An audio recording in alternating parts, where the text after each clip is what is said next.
Colby, this is an NFL game, bro.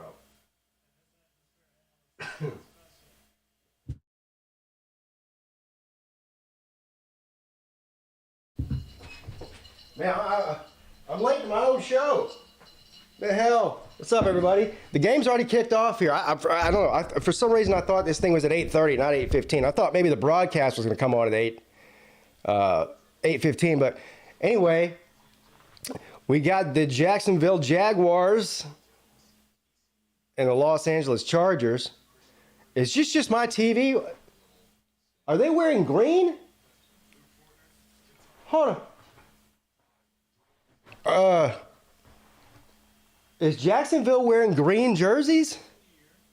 All right, so we'll get our first look here at Trevor Lawrence.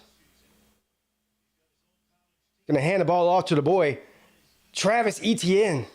Yes, 3-yard pickup on first down. Yeah, they are wearing green. It's wild looking. What's up, Dominic? What's up, Neo? What's up, Otto? What's up, Colby? What's up? I guess that's Kirby's visor, B2 visor, or B back-to-back visor. All right, now it's 2nd and 6. Lawrence, holy shit, intercepted on the second play from scrimmage. It got batted down at the line of scrimmage, intercepted by LA. Oh my God. Oh, a bad start, bro. Can't get much of a worse start than that. The only thing that would have made it worse was if you took it to the house, son. What's up, JC? Demetrius, what's up, buddy? Hey, Roger Dodger, my man, what's up, buddy? So a crazy start to the game. First down, they hand it off to ETN. He picks up about, 4 or 5 yards. And then on the second down, Trevor Lawrence tries to throw it over the middle, a short pass. Is tipped at the line of scrimmage, then intercepted.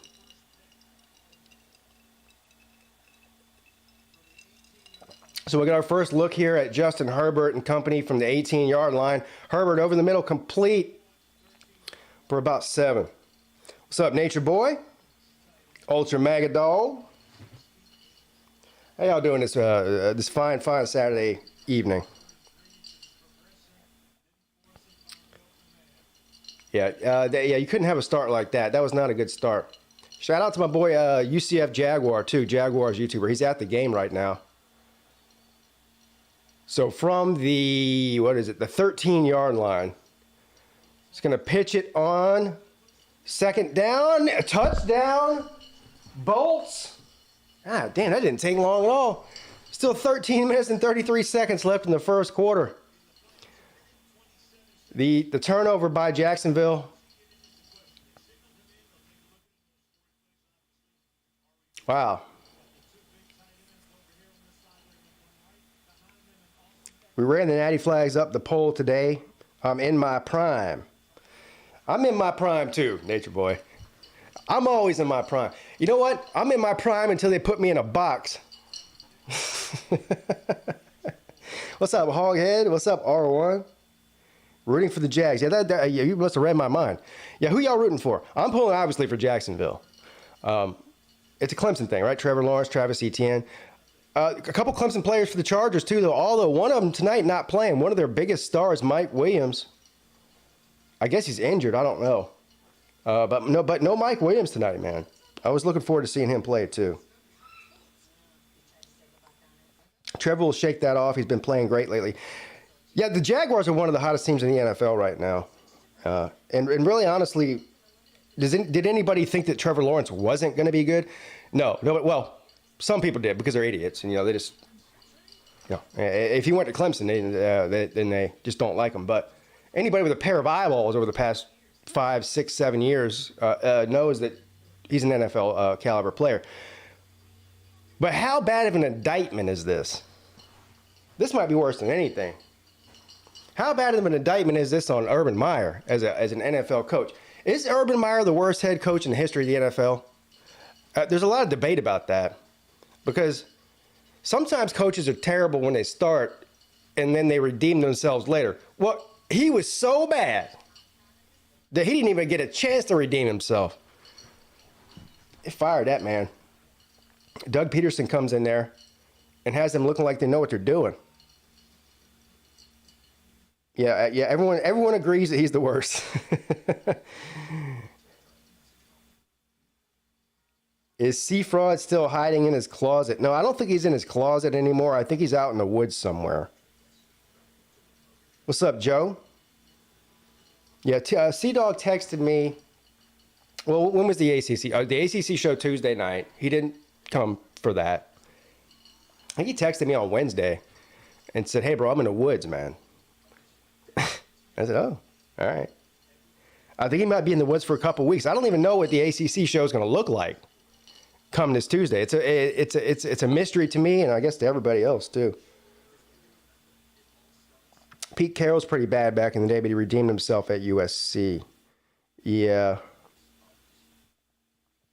Urban all-time great college coach, but yes, terrible in the NFL. Yeah, well, yeah, I don't think anybody, and even me. I mean, you know, I have no love for Ohio State, but I'm also not delusional. Urban Meyer, definitely one of the best head coaches in college football in my lifetime, no doubt about it. Pete, do you ever just sit back and think, what is this world coming to? Yeah, Paxton, every day I do. Hell, I did it 5 minutes ago. I'm doing it now.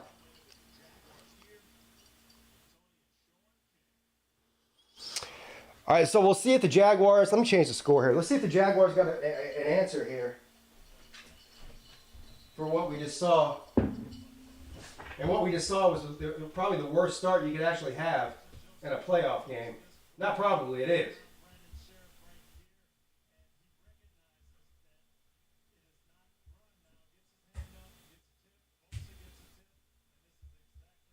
Seven nothing Bolts, bro.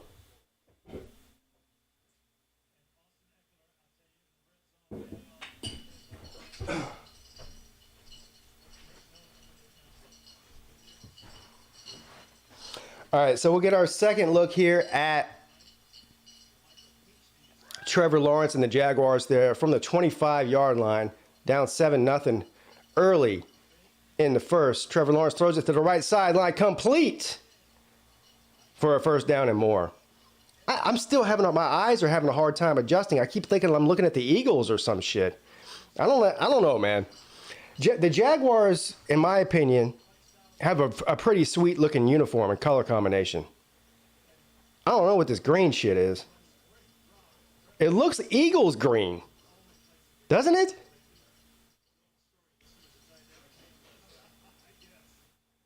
I don't know why they wouldn't wear their teal uniforms. Anyway, they give it to ETN on first down. He picks up a few. I think the teal uniforms are sharp. It's green shit. What's up, Sir UGA? What's up, Jay? What's up, Hunter Goat Fro? Yeah, is Mike Williams out? Yeah, he is.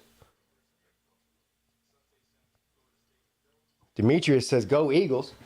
Yeah, Mrs. Pete, my wife, she's an Eagles fan. I mean, I still married her, though. 2nd and 6.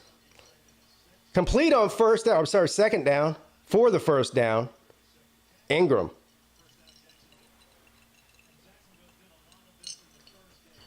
Yeah, I'm not digging the green, man. I'm just not. It's funny, too. You see Doug Peterson over there on the sideline with the green hat on. You start getting flashbacks of Big Dick Nick Foles and that Super Bowl team. What's up, Ohio State, man? Those are teal jerseys, just really ugly ones? No, they're not. That is not teal. That's Eagles green there, bro. Unless I got a fucked up TV, which is also possible.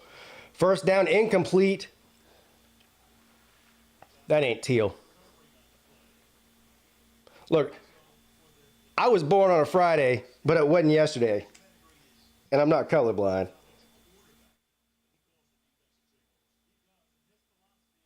Is social media ruining the world? I'm thinking too much. Yes, social media is ruining the world. And guess what? Here we are. YouTube is social media. Here we are, Paxton, contributing to the degradation of society right now. 2nd and 10. ETN around the edge. He's got room. First down, man. He was about to turn the freaking Jets on. When ETN, he's got a 5th gear. When he hits that 5th gear, He's gone, son. And he right there, he got about 3.5 gears.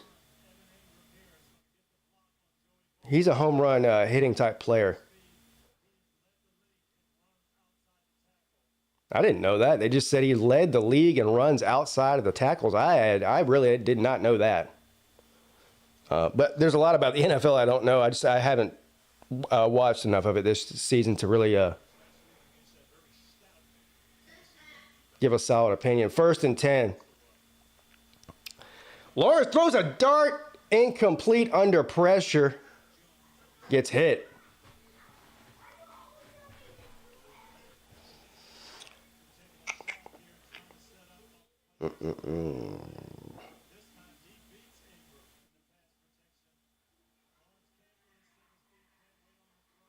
I'm in one of those moods. I just think shit probably would be better on the midday show. Yeah. Hey, Paxton, we love you, bro. It's going to be all right, man. You're here. It's just us, nobody else. You're amongst friends. It's going to be okay, buddy. I promise. 2nd and 10. Lawrence steps up in the pocket, throws it. Oh, shit. What happened? I thought it was intercepted, but it wasn't. It wasn't intercepted.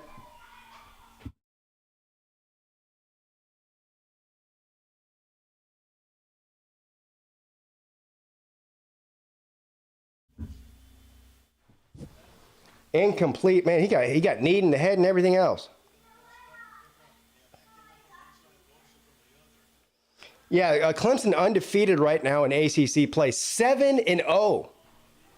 First place atop the ACC in basketball. And nobody saw that shit coming. 3rd and 10 for the Jags.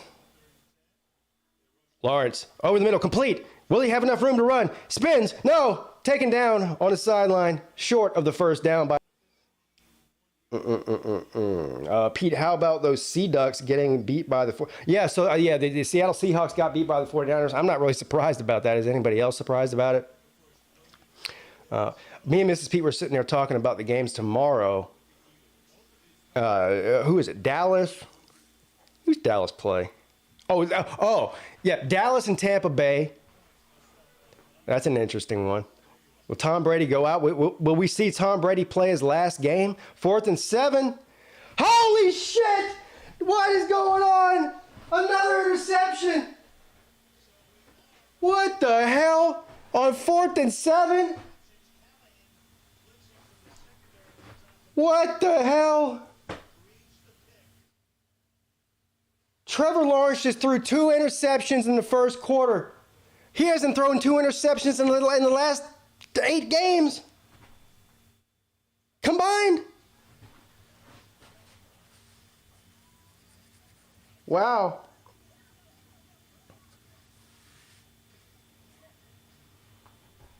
What's up, Jackpot? I've never seen this many people get so excited about 2 mediocre NFL teams in a wild card game. I don't know where you're hanging out at. I haven't seen who is excited about it. The only reason you should be excited about this game is the fact that I'm streaming it. That's it.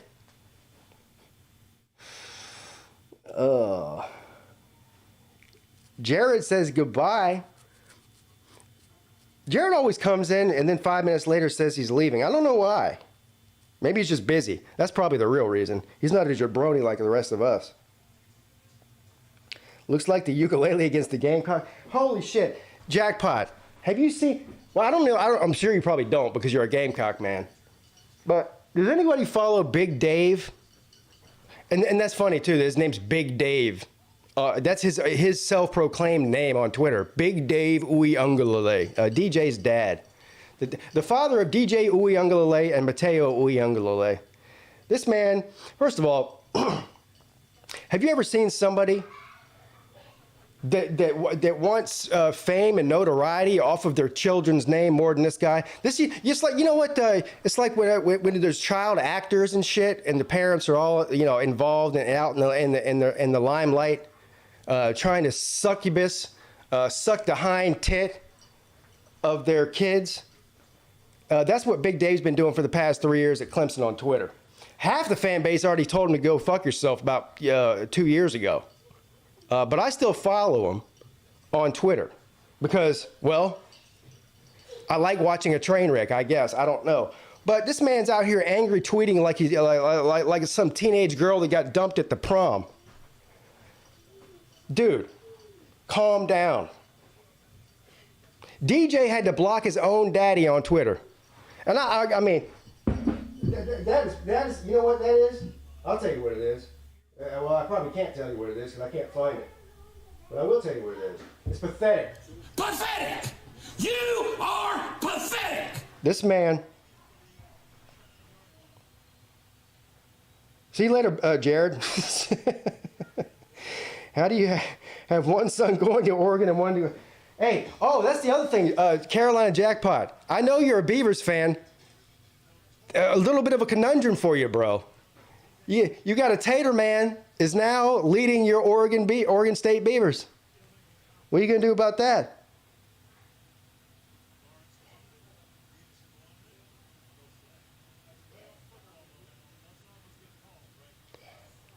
All right, so after the second interception by Sunshine, second and 7 rather, big play on second down, all the way down to the 35-yard line for the Chargers. Uh-oh, this is about to get crazy real quick.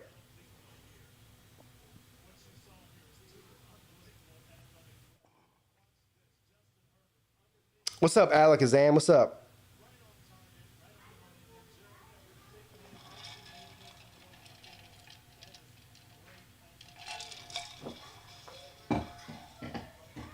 That was one of the first things I thought about, Jackpot. That's how much I love you, man. As soon as DJ went to Oregon State, I said, uh-oh, Jackpot's about to have to throw that hat away, bro. First down, Herbert. Down the sideline. Holy shit. A catch inside the 5-yard line. Even the Jacksonville cheerleaders think that green shit is ugly. They don't even look like they're very excited to be cheering. And we're about to see another touchdown here.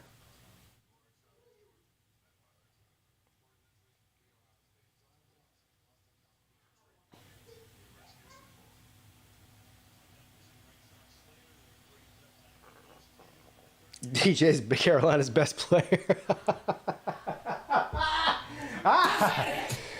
Second and 10. We're going to hand the ball off, run up the middle for nothing. Third down coming up. Let's see if Jacksonville's defense can make a stand here. They really need to.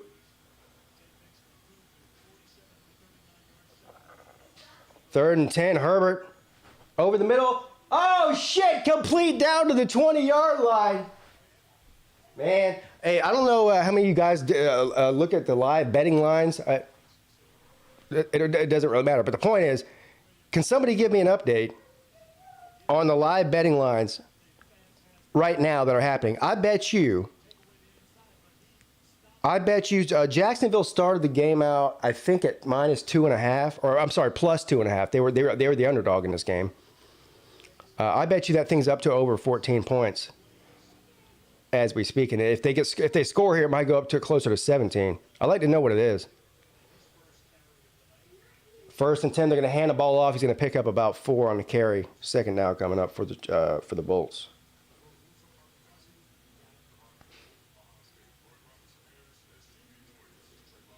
I'm solidly behind the ukulele quarterbacking the Beavers. He automatically makes the Pac-12 North favorites for 2023.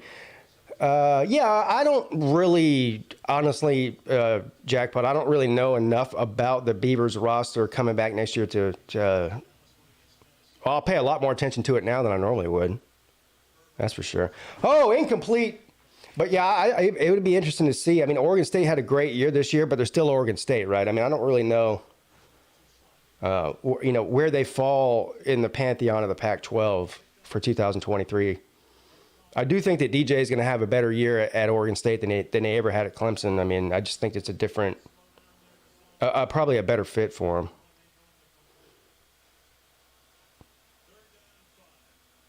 But I'll be a Beavers fan next year. Why not? I like DJ, man. I mean, his dad's a douchebag and all, but I like DJ. 3rd and 5.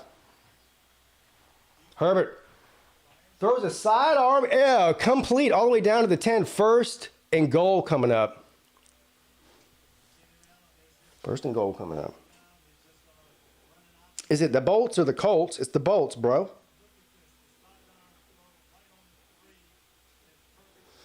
I went to the Notre Dame and Clemson game this year. Best experience as an Irish fan to get to see the Irish port on. R1, I don't know where you live in the world, man. I'm assuming you live probably somewhere in the Midwest around the Chicago area. I don't know. That's why I said I was assuming. If you have a chance, my friend, you should try to make your way up to Clemson, South Carolina in November for the game. On 1st down, inside the 5-yard line, all the way down to the 3. 2nd and goal coming up.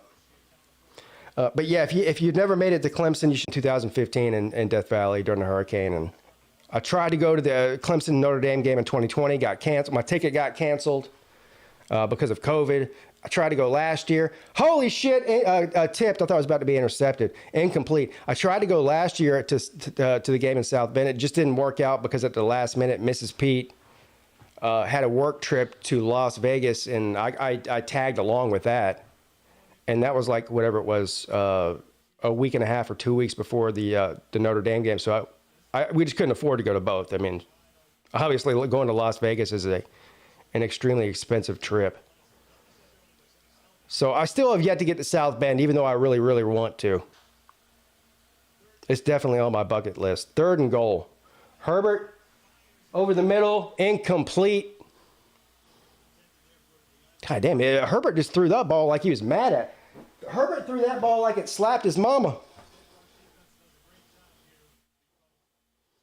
Calm down, bro.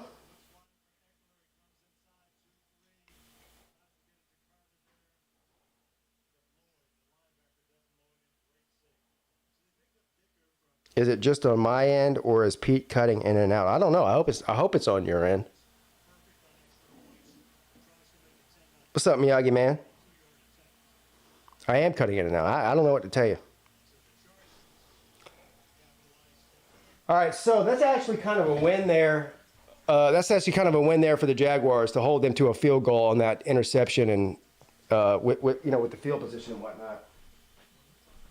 10-0 though. Ah, damn, this game.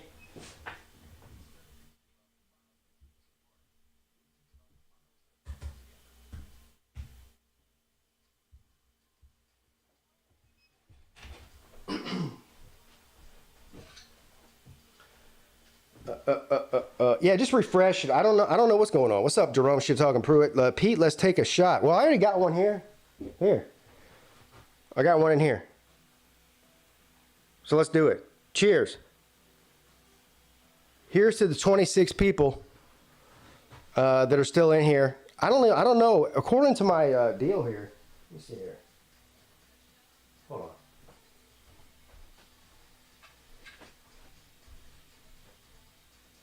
Yeah, I don't know what's going on.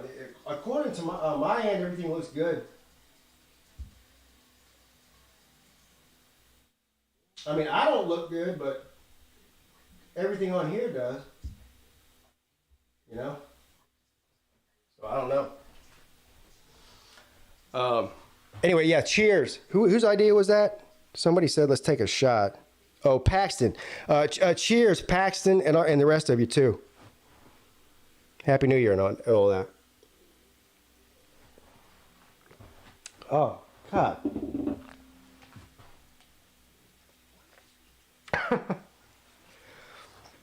That was terrible. That was terrible. Yeah, salute. It was doing that for me too, refreshing. It's fine now. Yeah, I don't know what's going on. What's up, Let's Go? Christian. Hairy Leg. Let's Go. Before there was FEMA outfits like warehouse and store relief items, no cell phones back in the day, shortwave and CB radios. Damn, Hairy Leg showing his age, and I appreciate it too. These kids these days, Hairy Leg, they've got no idea what it was like. CB radios.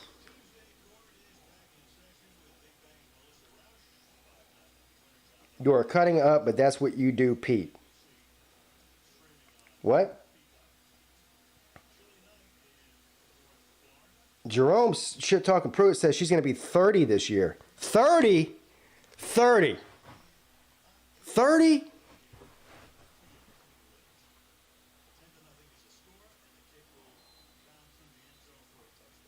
All right, so on the kickoff here, Jacksonville, again, for the third time, is going to get a chance to try to do something.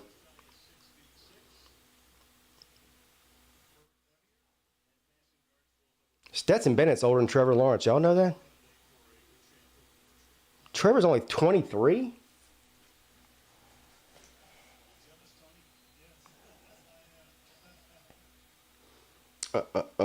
Yeah, I'm 42 and I feel about 82. So y'all are the opposite. 1st and 10. Gonna hand the ball off to ETN for about a yard, maybe.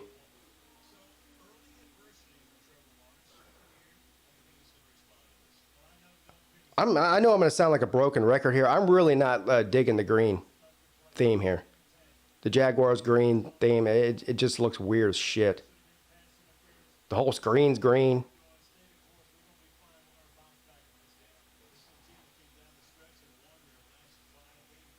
He'll be 45 a few days after the Slobs. No, I won't. 2nd and 9. Complete on the right hash. 3rd down coming up. Damn, Pete, I thought you were older than I was older than you. You wear your age well. Yeah, I do. I age with grace. The issue is I age with grace physically, but mentally I'm deteriorating like an Alzheimer's patient. Can't even remember what I ate for lunch, let alone what happened 2 days ago. What's up? 3rd and 9.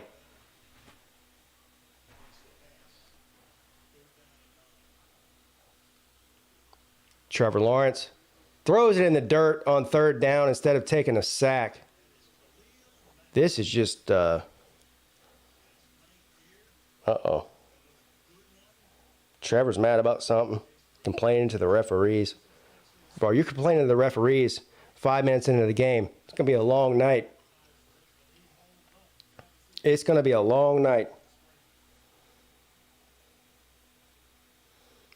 James says, "Feel how you see how you feel at 68." James, if I make it to 68, it'll be a miracle.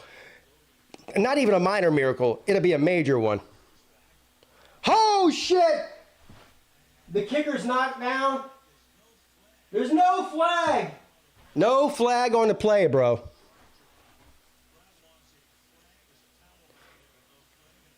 This is the biggest difference between the NFL and college that I've seen. Look, if you fart on somebody in college, they're throwing a flag and they're going to review it for 10 minutes and they go, fart on number 5, the play's under review.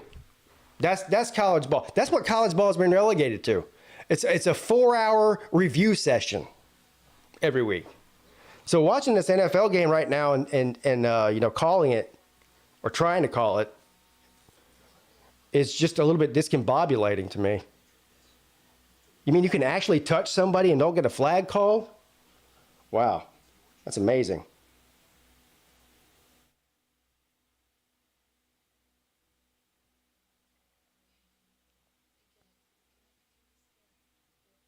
Blocked into him, that's no penalty. Yeah, and I agree. I don't think there should have been a penalty there.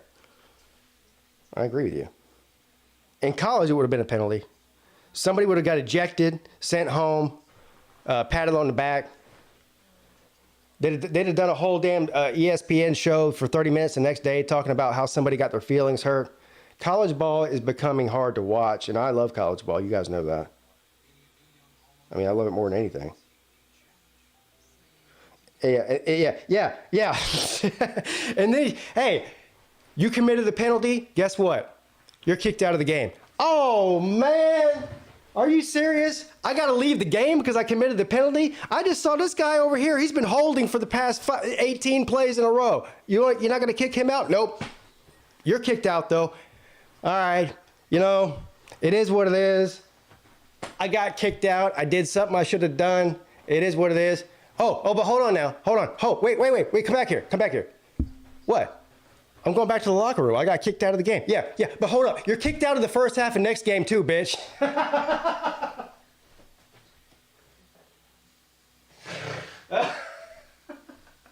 What?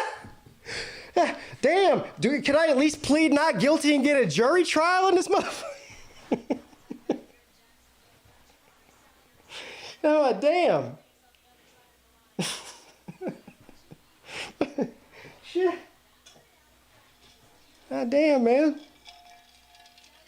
Damn. Can I at least play next year?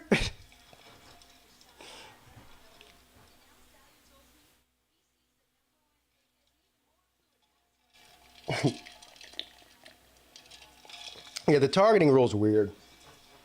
Well, first of all, nobody knows what targeting is. I mean, that's the most weird thing about it. Even the refs don't even know what it is. They stand around trying to convince each other what the rule is because they don't know. 1st and 10. Herbert's going to hand the ball off on 1st down and goes nowhere. The Eagles, I'm sorry, the Jaguars stopped them. They look like the Eagles. This is firing season, and I'm firing everybody too. I'm firing Big Dave Uyunglele for being a douchebag father. I'm firing Brandon Streeter for being a shitty coordinator. And I'm firing whoever the hell designed these green uniforms for Jacksonville. You're all fired. Herbert over the middle, complete for about 7 on 2nd and 11. It's going to be 3rd and 4 coming up or so.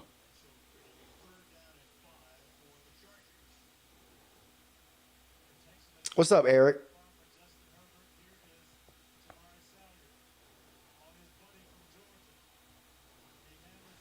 Everybody's canceled and fired. I'm uncancelable, though, because nobody gives a shit about me. In order to get canceled, people have to care about you. 3rd and 5. Herbert. Oh, batted down at the line of scrimmage. I feel like I've been saying that a lot tonight, because I have. It's about the 4th or 5th time it's happened. Incomplete, 4th down coming up. So we'll see if Jacksonville's got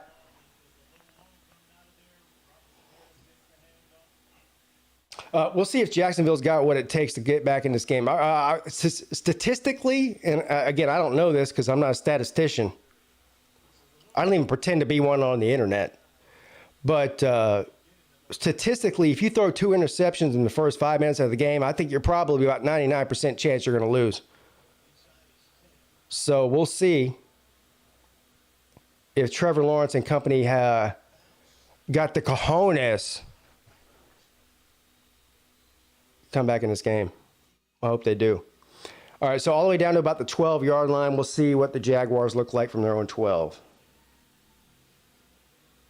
We are a basketball school now, Pete. We beat Duke. Nobody, and I mean nobody, is talking about the juggernaut that is the Clemson Tigers in basketball, including me.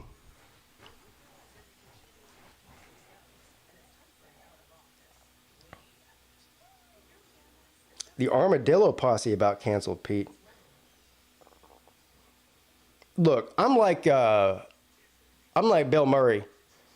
I had my one experience with the Armadillos. I know their plan. I know their steez. I know their deal. I know where they're coming in from.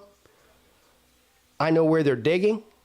I know how they're getting into my yard. Look, if you're an Armadillo out there and you're thinking about coming in my yard in the summer of 2023, it's going to be a long-ass summer. I got booby traps and shit, bombs, dynamite, holes dug with spikes at the bottom of it. A long-ass summer for the Armadillo, man. Hot sauce. Put hot sauce where they dig. Yeah. So I actually consulted an actual Armadillo expert because I am far from that. And he told me, put hot sauce where they dig. I said, so what am I supposed to do? go out and get an industrial-sized hose and spray hot sauce all over my entire property? That doesn't even make any sense. Put hot sauce where they dig. Okay, so he dug there. Let me put the hot sauce there. You know what? Here, let's do it. Let's get the hot sauce out. Let's get the hot sauce out. He says put the hot sauce where they dig. So we'll do it. Let's do it. If I can get the goddamn wrapper off, which I probably can't.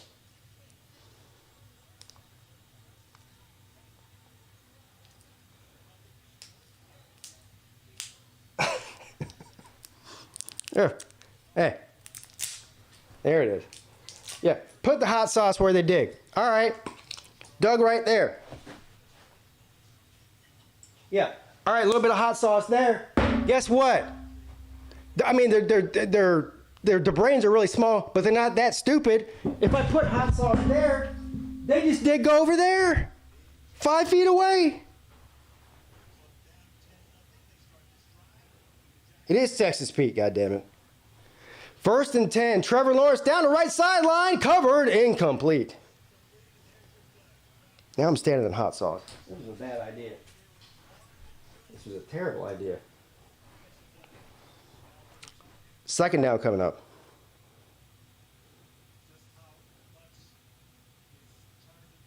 If you want to get rid of the dillo, first of all, anybody who refers to an armadillo as a dillo, I'm automatically taking their advice on this. Because it sounds like they have experience with this kind of shit. If you want to get rid of the dillo, just need to get rid of the food. First of all, we don't have grubs and shit down here. And there's no insects in my, believe me, NBT, you have no idea. I understand they eat grubs and stuff, but in the South, because armadillos weren't a thing in South Carolina until about 10 years ago. They didn't exist here. Physically, I'm 42 years old. I've lived in the same city for 42 years. Until 10 years ago, I never saw an armadillo in my life. Not one.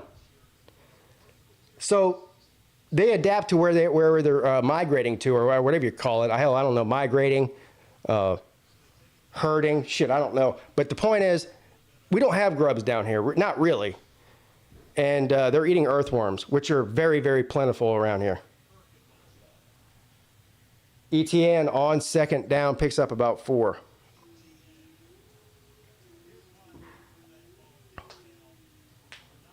This is rigged.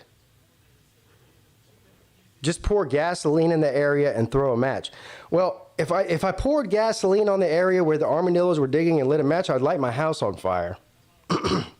Because where they're digging is mainly like where my rain gutters are, because that's where it stays wet and that's where the earthworms are.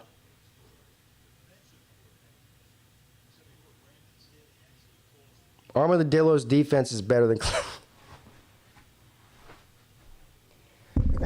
3rd and 5, Trevor Lawrence back to throw. Holy shit! What is going on? Oh my God, you gotta be shitting me.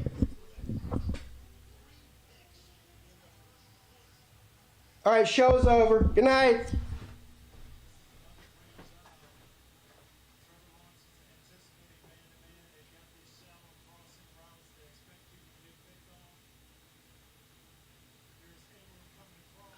Holy hell.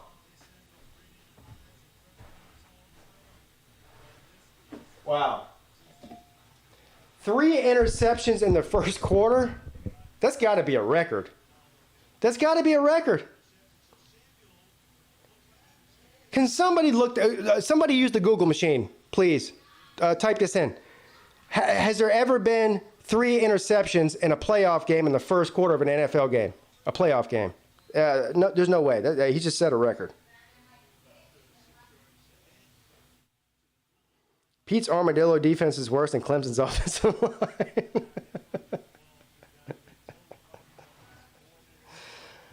Oh, shit.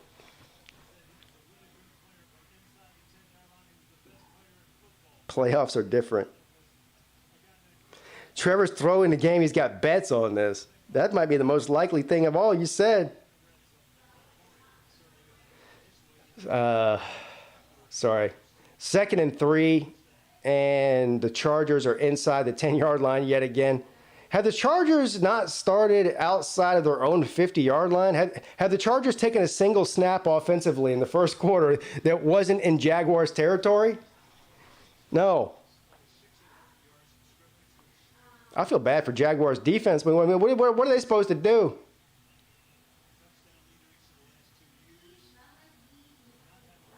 What are they supposed to do? All right, from the 6.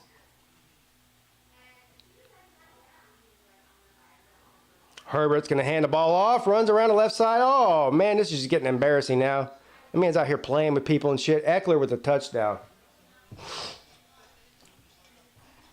Oh, man, oh, man.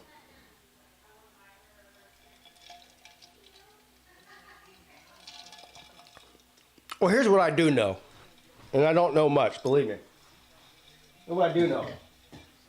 This is either going to be one of the greatest playoff games in history or one of the worst. I don't really think there's going to be much of an in-between. 17-0 in the first quarter.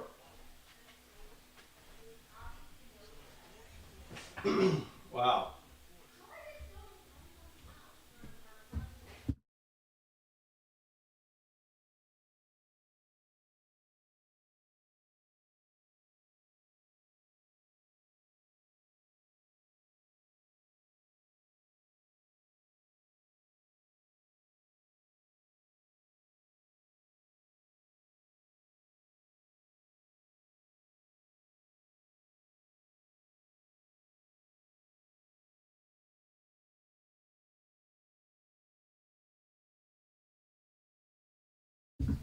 Sorry, I had to do a little house cleaning there.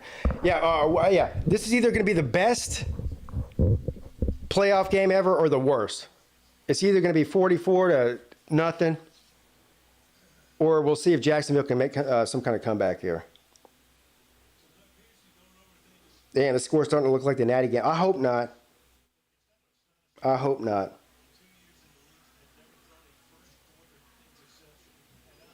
What's up, Mark? Thank you, my friend, for supporting the show. This reminds me when I play NCAA football on Heisman mode and the CPU chooses violence. God damn, that is pathetic. This game is pathetic. Pathetic! You are pathetic! And what's even more pathetic is those green uniforms. Oh, my man, the ball dropped. Ah, man. This man's out here kicking air. Jacksonville fans are punching air, but Chargers kickers are kicking air. Look at this. This man, as soon as he goes to kick it, the thing falls off the tee.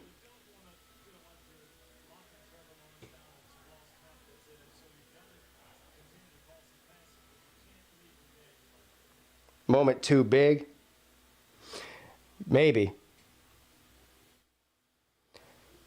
All right, so the Jaguars are going to return it. Oh, man, big return across the 30. Good return all the way up to about the 35-yard line.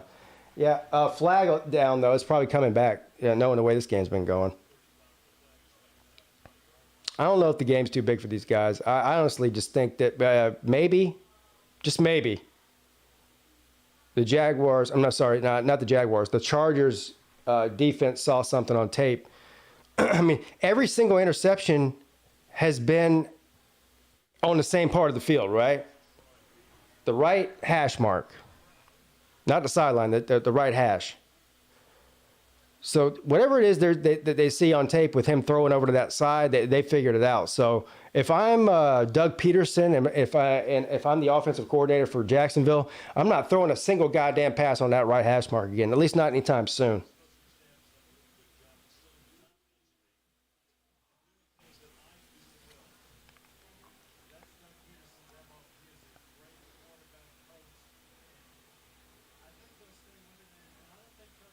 Exactly, Kirby's visor. Yeah, I agree. All right, 1st and 10. Trevor's going to throw it to the right sideline, complete for about 3. Right now, Jacksonville's offense just looks anemic and stale. You know what? It's looking awfully similar to a Brandon Streeter Clemson offense, really. This looks almost like a college style of offense. I don't know what they're doing. They need to, how about let's throw the ball downfield? Have they taken any shots downfield? Like one, maybe?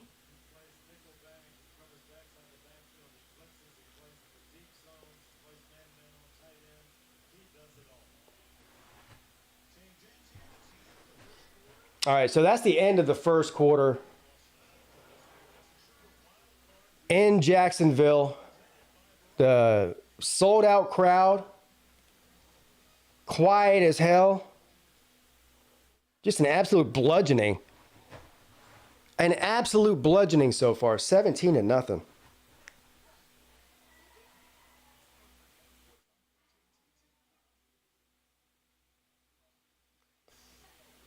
If Trevor Lawrence throws another pick, they're pulling him? Holy shit.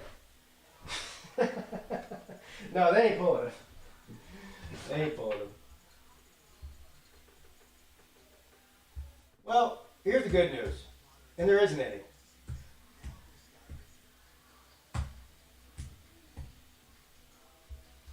So here's the good news.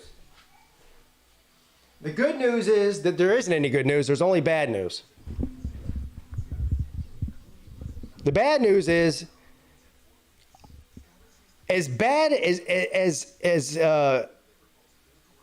not as entertaining as I am, I'm more entertaining than this game. That's sad.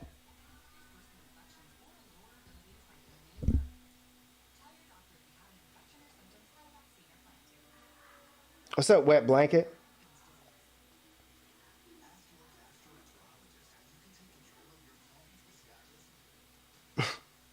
What's up, fishing?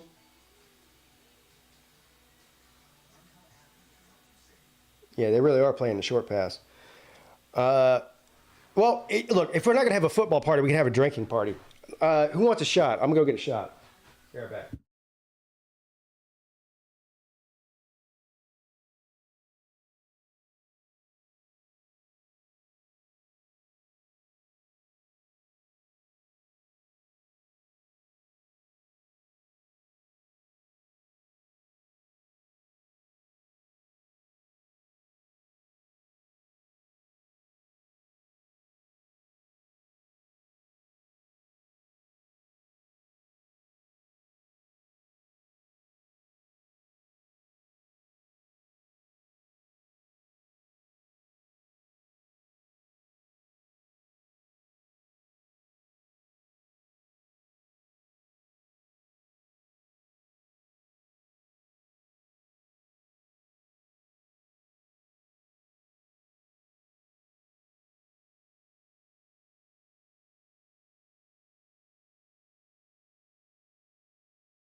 All right.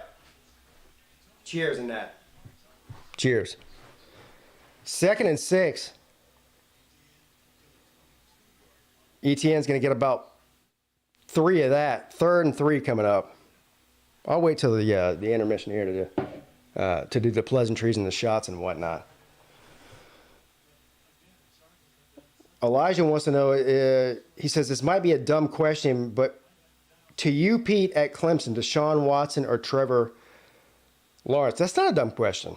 It's actually a very good question. Deshaun Watson's always going to be my probably favorite Clemson quarterback of all time because, well, hold on, 3rd and 3. Oh, shit, Trevor Lawrence sacked for a big loss, about 7 yards. This is a domination. What was the question again? Oh, yeah, Trevor Lawrence or Deshaun Watson. Deshaun Watson's always going to be my favorite Clemson quarterback of all time because of the era that I grew up in, and not seeing Clemson be worth a shit for 30 years, and him bringing the first national championship back to Clemson in 35 years. So, and the way that he did it too, in both national championship games, both 2015 and 2016. Man, this is so the Chargers are going to take over from their own 38 or so. Yeah, just the way those two games went down, I still believe that Clemson was the better team in 2015 than Alabama was. Alabama found a way to win it with the onside kick deal. Nick Saban outcoached Dabo Swinney, and we saw what happened in 2016. So my answer is Deshaun Watson.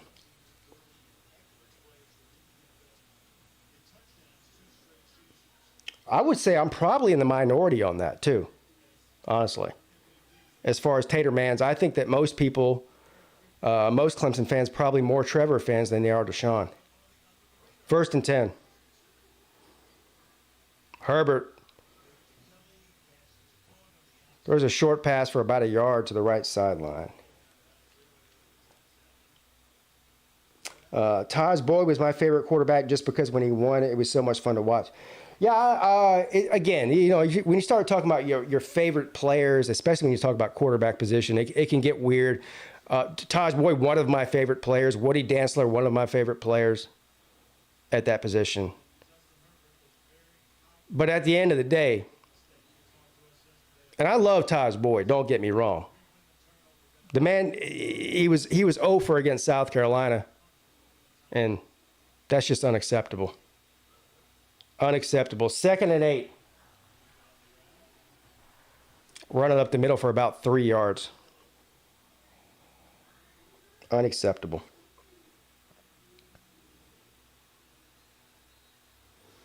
Hunter Goatfro says, that's not true. Most people say Watson. Okay, well, I don't know. If Trevor doesn't want to score, he might want to go back to Clemson. No, we're looking for people who can score over here, bro. Shit. Hey, look, Clemson doesn't have the luxury of having 25-year-old quarterbacks because Clemson's quarterbacks, they last for about 3 years, then they get drafted. They don't stick around college for 18 fucking years like Stetson Bennett.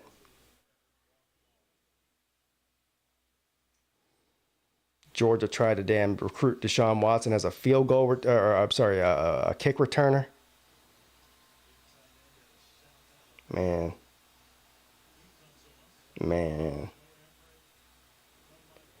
Pete, you should make golf for Slob Olympics. Yeah, I've actually thought about that. That's actually a good idea, except for the fact that, well, this one's on the beach. I don't really, unless we're doing sand trap shots. So on 3rd and 5, 1st down, Chargers. This is just getting embarrassing now. If they score again here, I don't know what we're going to do. And by we, I mean literally we. What are we going to do?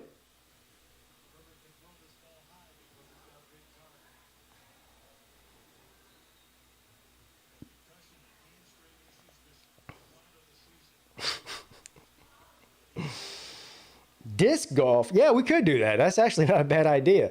We're going to start talking about the Slob Olympics a lot more here over the next couple of, next 6 weeks or so, until it happens. Herbert under pressure, taken down for a sack. Finally, we got some life out of the Jacksonville Eagles.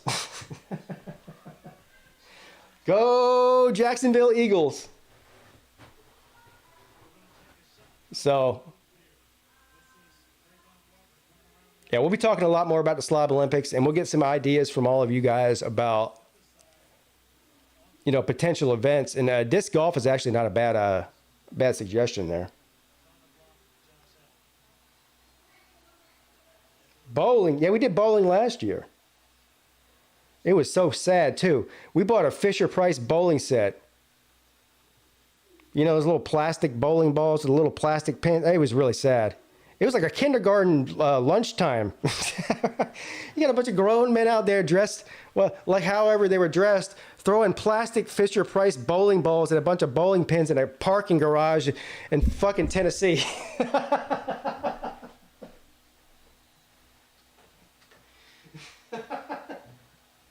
It was so sad. Imagine walking into that place and seeing us there. Holy shit. All right, 10 minutes and 25 seconds left in the second quarter. Justin Herbert complete all the way down to about the 22-yard line.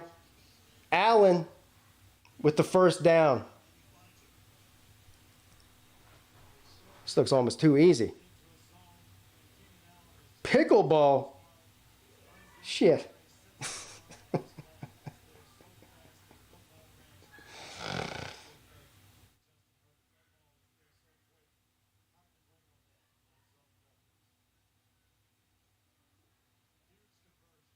My stream, at least on my phone, my stream just shut off. I don't even know if I'm still live right now.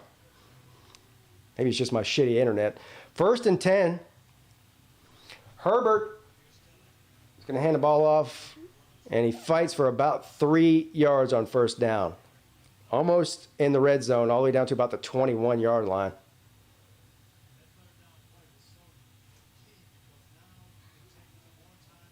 I'm still live. That's good. I got the spinning circle of death going on my phone. I can see your comments, but my stream is just spinning circle of death. What's up, Casey?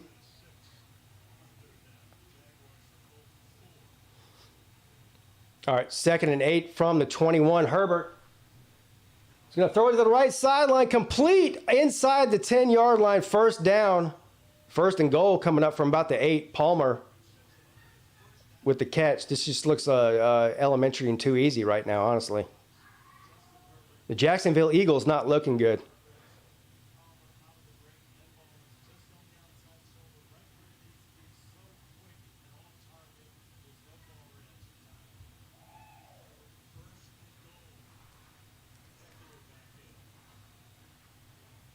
Got that dumbass pool up there, too.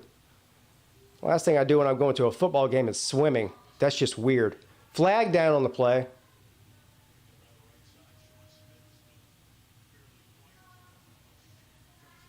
False start against the Chargers. Michael says Jag's going to win. Hey, it ain't over till it's over, man.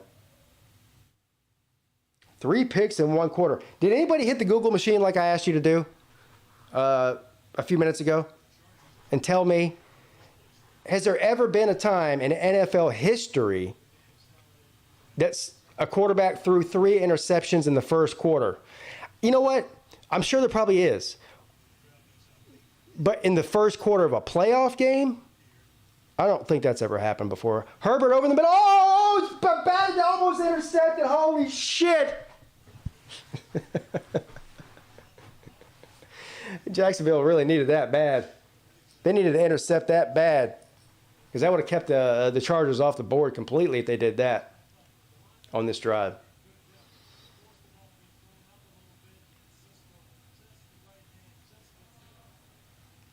Herbert has a weird throwing motion. It's almost like a, well, I don't know what it looks like. It's weird looking. It's kind of a sidearm throw, but he does it every, that's his normal throwing motion. All right, 2nd and goal. Herbert, he's going to dump it off. Get some yards after the catch. Inside the 10. Again, 3rd and goal now from about the 7 or 8.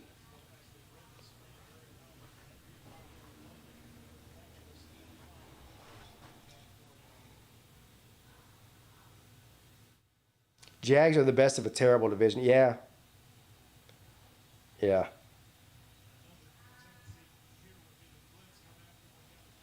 Third and goal.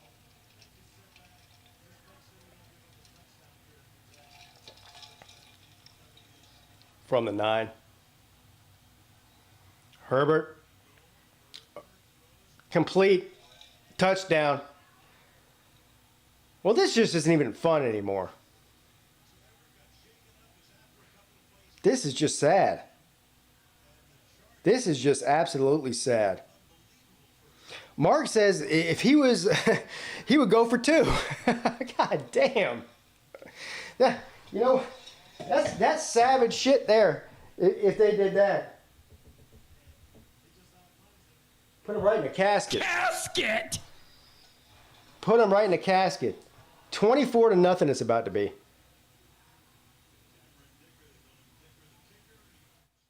The kick is up. The kick is good.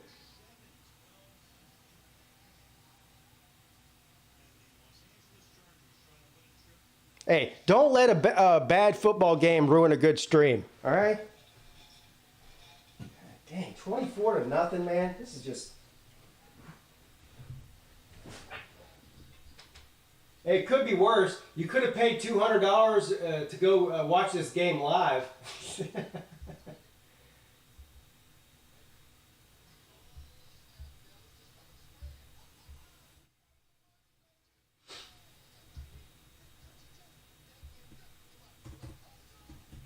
All right, let's take that shot now. Why not?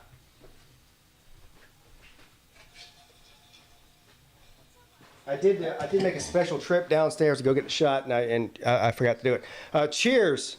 24-0. Bolts against the wannabe Eagles. I'll let you guys get on the same level as me real quick. We'll time this right. As soon as I see you guys are engaged, we'll do the shot together. All right? All right. Cheers.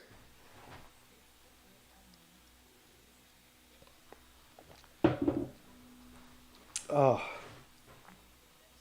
That was terrible. Every time I take the shot, I say it's terrible because it is. I paid $700 for San Francisco tickets to the 49ers versus Colts last season. $700? Why?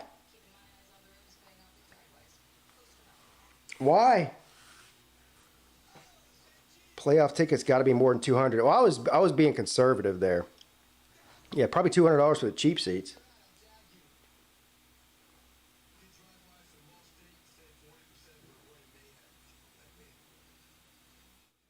Couldn't find by quarter, but Brett Favre is tied with the most with 6. Oh, so Country Tiger says that Brett Favre's had the most interceptions in a game. I want to know about the first quarter, and more importantly, I want to know about the first quarter of a playoff game. I don't even think the playoff game thing matters. I just don't. That's an ancillary stat. You know, what's the most interceptions thrown by one person in one quarter, or the first quarter in particular? I guess you're probably a lot more likely to have a lot more interceptions in a fourth quarter situation than a first quarter situation throughout history, because once you get down, you start throwing it around and shit happens. But first quarter, that's a different, whole different thing.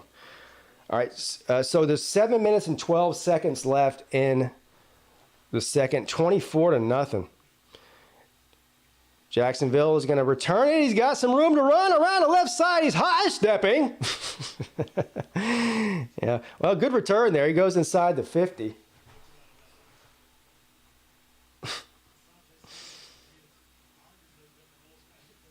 Matt Ryan threw 3 interceptions in a quarter. He threw 5 total in a game against Arizona and still won. Wow. That's an interesting stat there.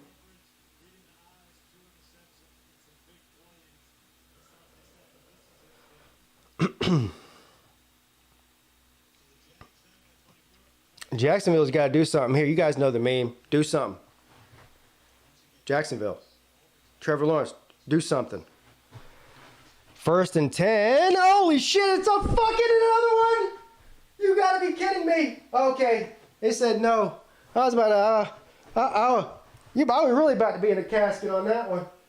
Look, I don't plan on shutting this stream down, but that might have done it. That was a fumble.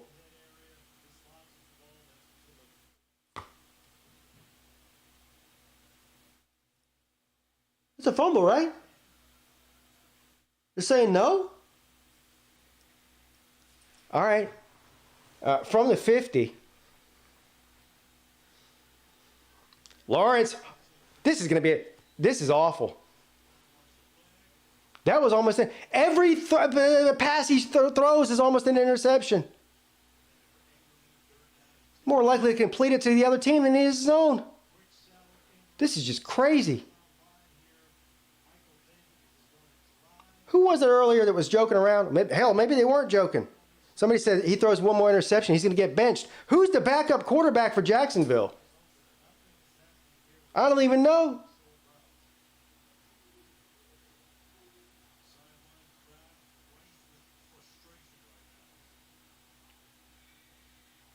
Shit. 3rd and 10. Lawrence throws a dart. Oh, fucking shit.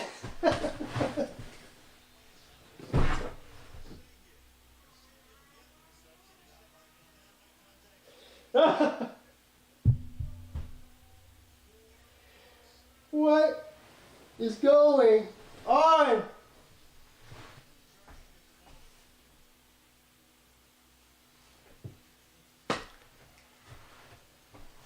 Holy shit. I lost my damn stream here.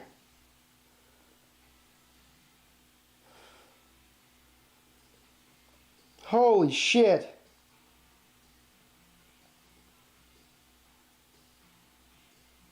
Let's go to bed. You can go to bed. It's 9 o'clock. Yeah, but he's going to get pulled. Oh, shit, he might.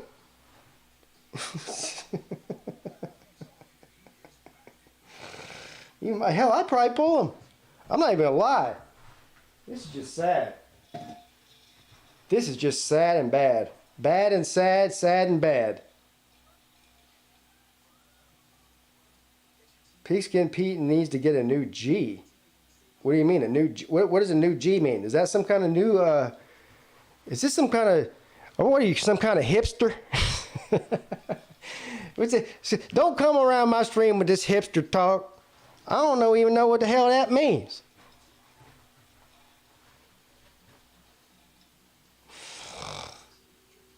Am I actually saying no to go to bed with Mrs. Peete? Yeah, because she's actually talking about going to sleep. She's not talking about what you think. Yeah. What's up, Senor Dog? Senor Dog.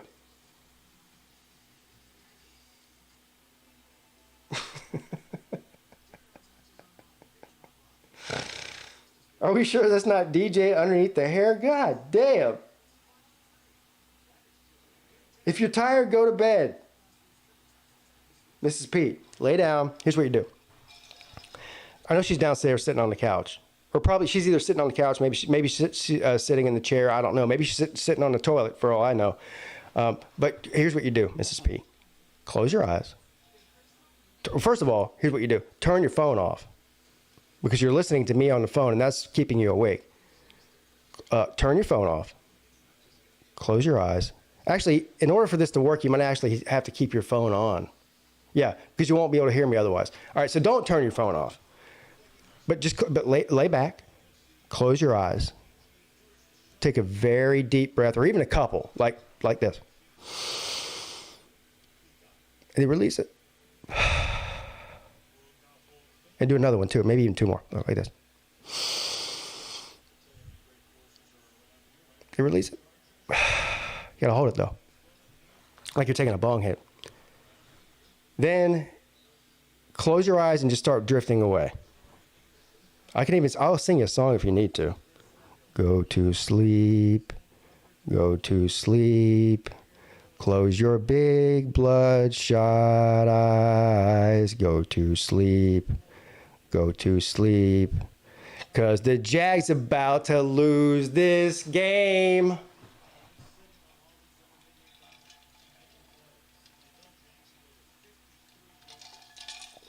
right, we'll see what Jacksonville's got here. Or no, sorry, they're about to score again after the turnover. Chargers inside the 30.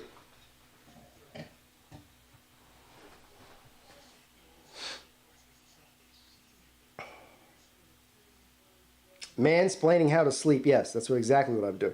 I'm glad somebody noticed what I was doing there.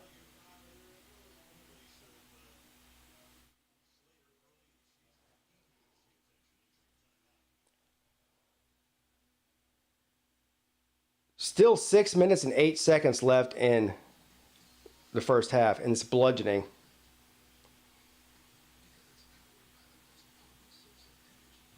Yeah, I'm not licking the mic, bro. How you bad enough to throw 4 picks in the first half? Yeah, well, we were trying to figure that out, Cam TV. Well, I'll tell you how bad you have to be. You have to be worse than anybody else in the history of the NFL. I mean, statistically, we're out here searching the dark web and shit, trying to figure out, how, who holds the record for the most interceptions in the first quarter. Nobody can seem to come to a consensus on this. Brett Favre holds the interception record all time in the NFL.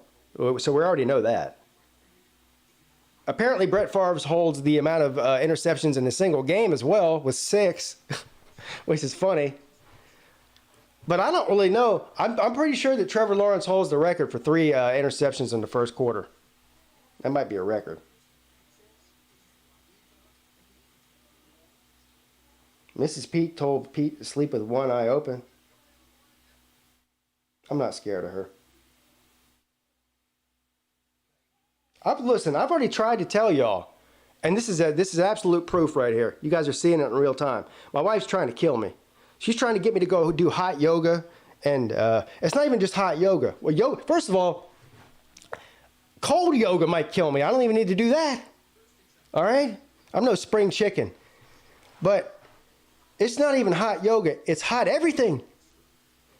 I don't know how much she joined this place where you go in there and it's like an oven and everything you do. She goes, well, if you don't want to do hot yoga, then you can just go work out there's like a weight room in there. I go, okay, a weight room. Okay. No, this isn't a regular weight room. It's 150 degrees in that fucking thing too. This place does not have an air conditioner. Everything is hot. So, all right, I already know the deal. Look, I have been drinking and smoking for 25 years. You bring me into a 150 degree room and start having me doing jumping jacks and shit, I might actually die. Hot yoga. You're out of your fucking mind.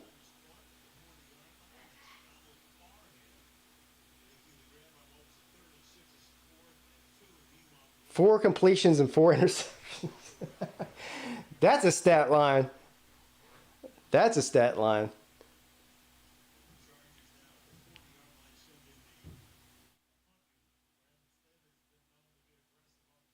Look, I'm not against going to yoga classes for obvious reasons.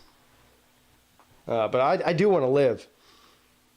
All right, so the Chargers have to kick for the first time this game. The punt is up. What the fuck? Holy shit! You know what? This isn't even real life. This is a simulation. This game is a simulation. Is this on SG1 Sports Channel?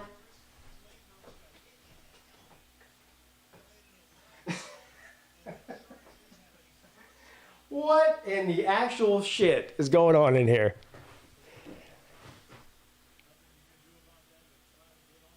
My man got hit on the head.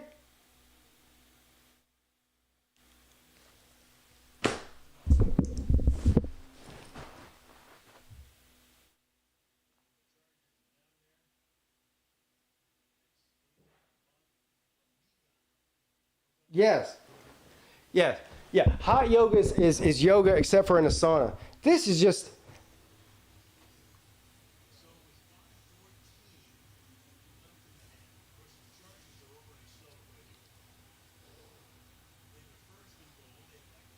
I've never seen such. I'm shocked.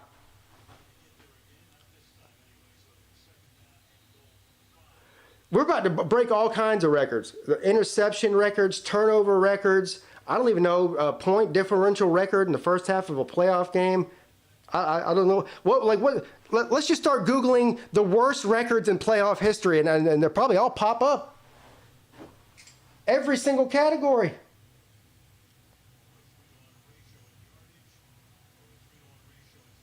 Worst uniforms. Yeah. Hey, the Jaguars they set the record for the worst uniform for a home playoff game, too.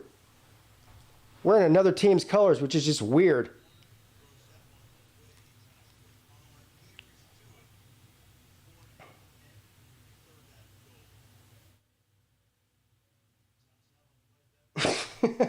Thank you, Mark. I wish it was like the 2015 Ole Miss game. I laughed at the 4th and 5th turnovers. This is even worse than that, man. This is even worse than that.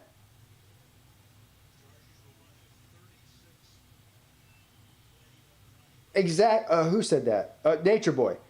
A comedy of errors. That's really the best way to describe it. A comedy of errors. That's almost like describing someone who you fornicate with as a cardio partner. Incomplete over the middle intended for number 13. So they hold them. Hey, good job. Hey, participation trophy time. Man, you know who I feel sorry for here? I feel sorry for the Jacksonville Jaguars defense. They have been put in an absolutely impossible situation from the word go. And this is not Jacksonville Jaguars defense's issue here. You can't look if the football field was 30 yards long, which is what they've been averaging, having to get 7 points all night. Then every game would be 150 to 149. Jacksonville Jaguars defense has nothing to be ashamed of. I know the scoreboard doesn't say so, but the offense just is absolutely embarrassing. Look. You guys ever hear when people start talking about? You guys remember back in the early 2010s when Alabama was, won back-to-back natties, and everyone go, "Oh, this is how you know the casual fans start coming out of the woodwork, right?" They go, "Oh, Alabama could beat the fucking Browns." And you're like, "No, bro, you don't really watch football if you think that Alabama could beat the Browns." Well, the Browns are terrible, man. Browns ain't no good, man. They can't score against Seattle. They can't score against Pittsburgh. They only scored 7 on Carolina. Nah, bro. But you know what? I'm about to turn into that guy. The Ohio State offense in 2022 might actually be better than what we're watching right now from Jacksonville. So how about that? How about them apples? Look down in the bayou.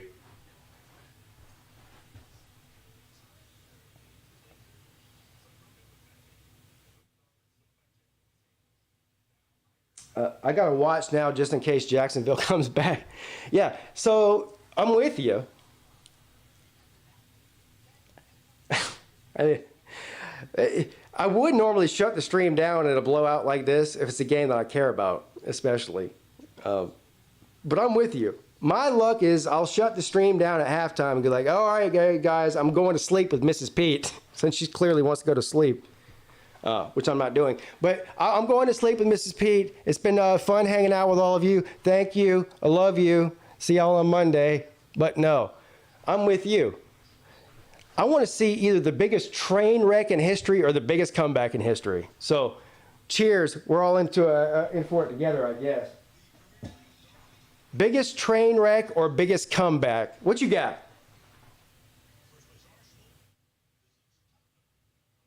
Change the score.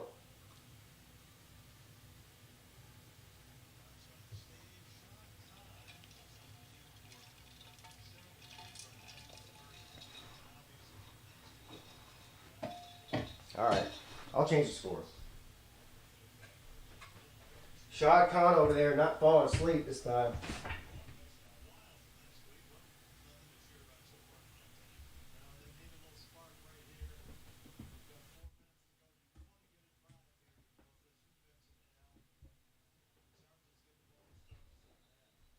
Train wreck. So the vote is train wreck. Y'all aren't saying comeback. You're saying train wreck.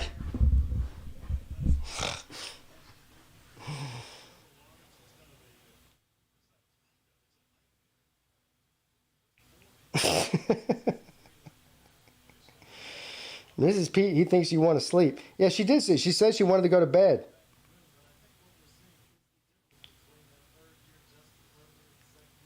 All right, Els King, he says, I love you, bro. I might call tonight. I don't blame you. I'll be here. Boom or bust. Yeah, Mrs. Peete wants to go to sleep. 1st and 10. ETN's going to carry the ball and get about 3 yards out of the play there. Go to sleep, Mrs. Peete. Close those big bloodshot eyes. Go to sleep, Mrs. Peete. 2nd and 7. Trevor Lawrence throws it to the right sideline. Complete.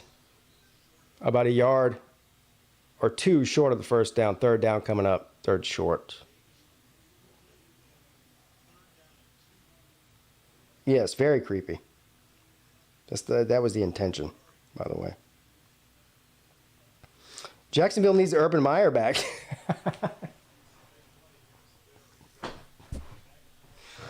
Yeah. Casket! Stop. 3rd and 2. Lawrence. Oh, my God.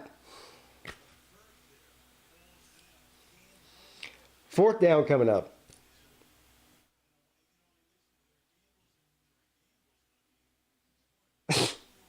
You know what the best part about this is?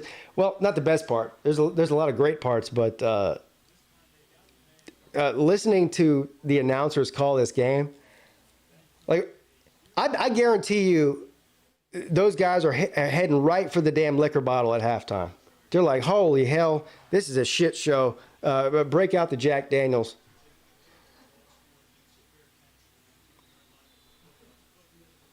All right, so 3 minutes and 11 seconds left in the first half here.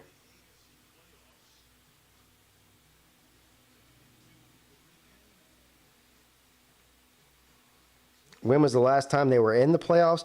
Well, are you talking about Jacksonville? Jacksonville has been in the playoff, I think, 3 times in 30 years or so. So they came in the same time as the Panthers as an expansion team, right? I don't know. How many times has Jacksonville made the playoffs? 3 or 4 times? It's not that many.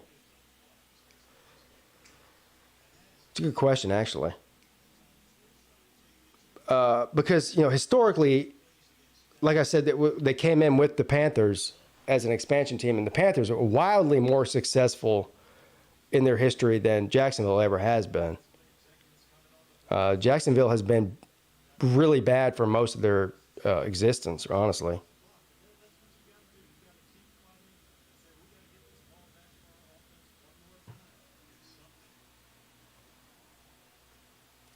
They were in the AFC Championship game 2 times. Okay.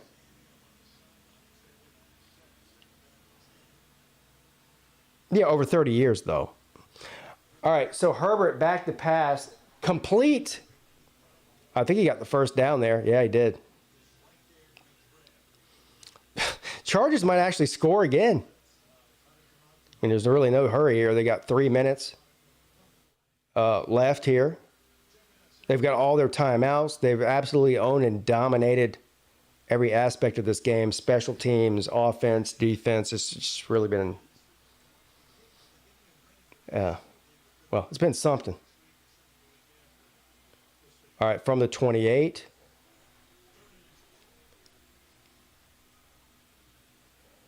Oh, shit, they fumbled it.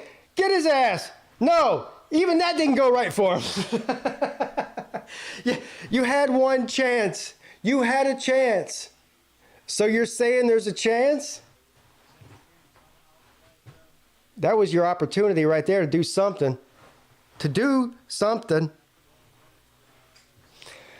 Anyway, 4th down coming up, so they are going to punt. So there's 2 minutes left exactly, the 2-minute warning.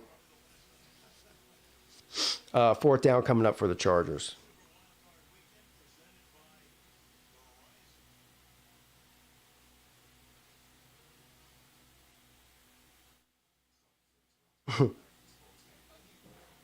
You think we'll see another expansion in our lifetime? Elijah, I don't know, are you referring to the NFL? Yeah, I'm assuming you are. Yeah, I think we will, yeah, definitely. Probably, you say our lifetime, probably the next 10 years. There's been talks about having an NFL expansion team in the state of South Carolina, which I just find to be silly, honestly. There's a reason that the Panthers chose Charlotte to begin with, and they've done a great job. Honestly, the Panthers have done a really exceptional job as a franchise and as an organization of capitalizing on the fact that they're not the North Carolina Panthers. This has been in the works from day one with them. But because there was, when the expansion was happening, there was a lot of discussion going on about, obviously, if you're starting a franchise somewhere and you're looking for a city to do it in, it has to be a viable city to support the franchise and make these billionaires even more money, right? Charlotte, smaller market, really small market for that kind of organization. So immediately, they realized, and shout out to Richardson, who started the franchise. He had the vision to make this a two-state team from the get-go. You know, it never was going to be called the North Carolina Panthers, and that's why. And still to this day, I mean, they played their first season at Clemson in Death Valley because their stadium was still being built. But still to this day, there are as many or even more. There's been several years where there's been more season ticket holders from the state of South Carolina than there are in the state of North Carolina. So they've done a really exceptional job of that. And they've been wildly more successful than their quote unquote cousin, who entered the league at the same time as them. I never had any sort of hate for the Jaguars, though. I mean, they don't really have a real history, as far as against Carolina. Not one that matters. Jacksonville is going to receive the punt, and a good situation there from the 46-yard line. They got inside of 2 minutes left to do something.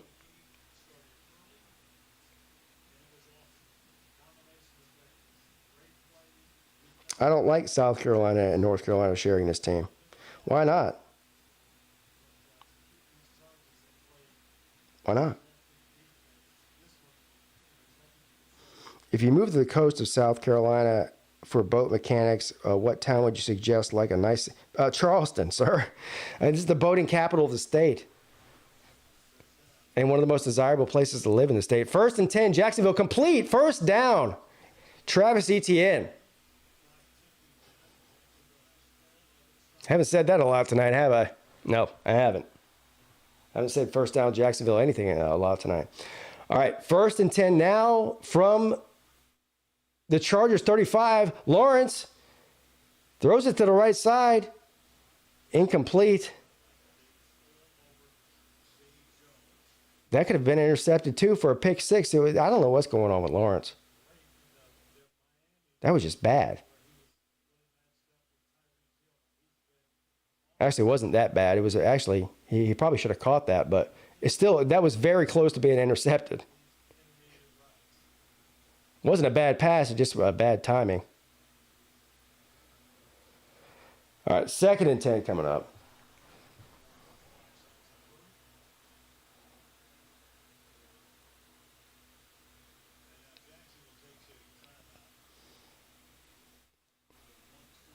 Mark says people have been digging on Bama's grave like they have been for 10-ish years now. They've been right. They haven't been right yet. Yeah, you're right. You have been right. You've been right tonight about that. Same thing goes with Clemson. And the Georgia people are in for a rude awakening too, because they're on the win drug.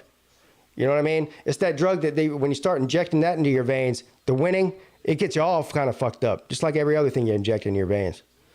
And that's where that's where Georgia fans are at right now. They're going to come back down to reality too, and they're going to start having the same issues as far as people thinking that they're down and out because they don't win a title every year. That's what they're in for. They don't know it yet. And guess what? What's today? Today is January the 14th, 2023, the year of our Lord. And I'm here to tell you, I'm your host, PigskinPeete, and I'm here to tell you, Georgia fans, you don't even know what's coming yet. But in 2 years or 3 years from now, you're going to be looking back at this video, if I ever remember that I uploaded it, which I probably won't, because I can't remember what I ate for breakfast yesterday. But if you do, you're going to see that I was right. And that Georgia's going to have like an 11-win season, which in most cases is amazing. And then, but people are going to be going, well, Georgia, no longer no good. Kirby Smart done lost his way. He's no good. Look at what they're doing, man. They can't even, they used to recruit number 1, number 2 every year. Now they're only recruiting 8th. Fucking poverty program Georgia is. Believe me, this is what you're in for. You just don't even know it yet. And I'll be right, like I always am.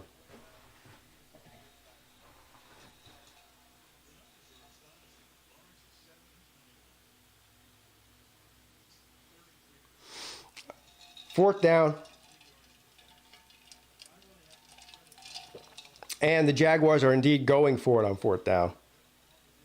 with 48 seconds left here in the first half. 4th and 1, Trevor Lawrence back to pass. Throws it over the middle. Complete!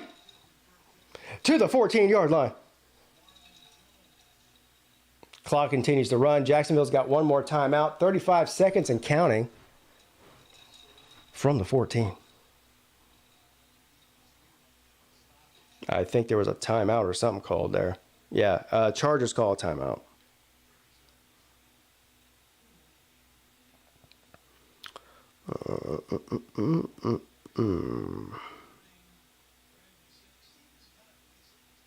What's up, Chunky Nothing? Irish fan. An Irish fan. I don't feel well. Jesus. Life shouldn't be that stressful if this is my show 2 weeks in. By week 10, I'm going to be doing the show from a casket. For an NFL expansion, we need 8 teams? No. You only need 2. You got one from the AFC and one from the NFC. All right, 1st and 10. Trevor Lawrence throws it to the right side. Complete, intended for Jones. 2nd down coming up inside the 10. 28 seconds left here. Jacksonville still has one timeout. 2nd down.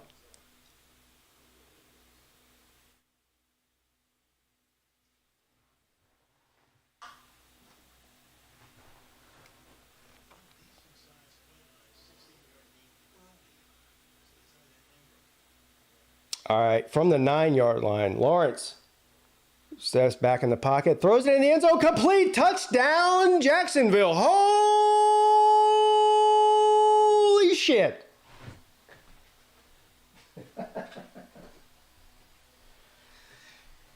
Holy shit. I didn't know if we'd ever see it.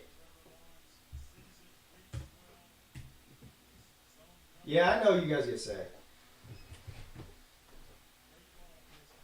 You know what I'm about to do? Let's do this right now.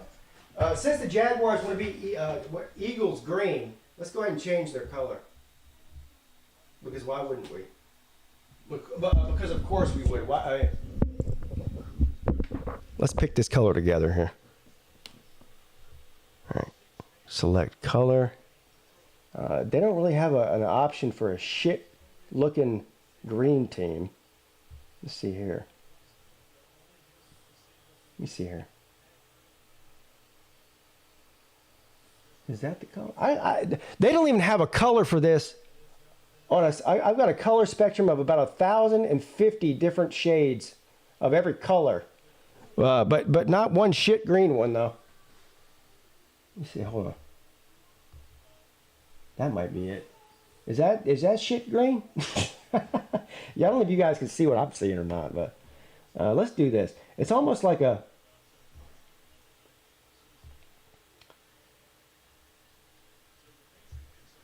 I wonder if I could just type in shit green and see what happens.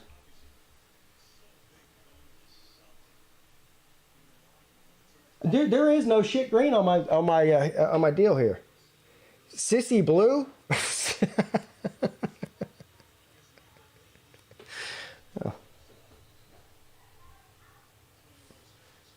There is no color. Hold on, this might be it. You guys. So here's what we'll do. Here. Tell me. All right. So there's our base. Let's start with that color. You see the Jags on the top right of the screen, right? So where do we go from there? Are we going you're darker maybe? It's not even green. It's blue. Let me go to blue. I think somebody said that earlier. You might be right. You might be right about the blue deal.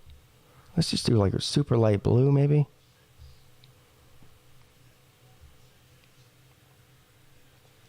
Add purple drink.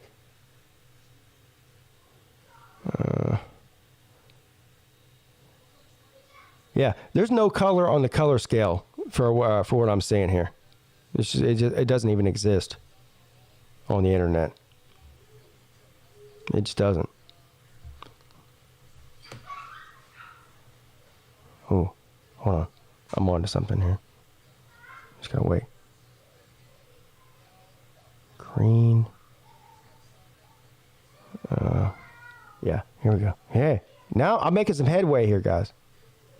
You don't even know.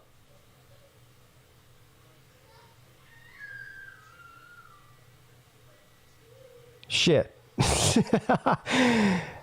As soon as it starts to look like a color that I recognize, it doesn't anymore.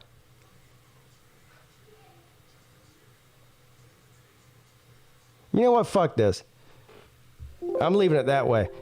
Look, it's not my fault.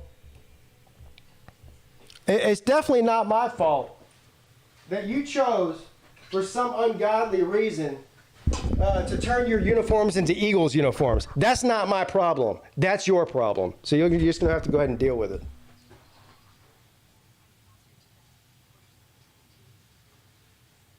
Yeah, fuck those colors.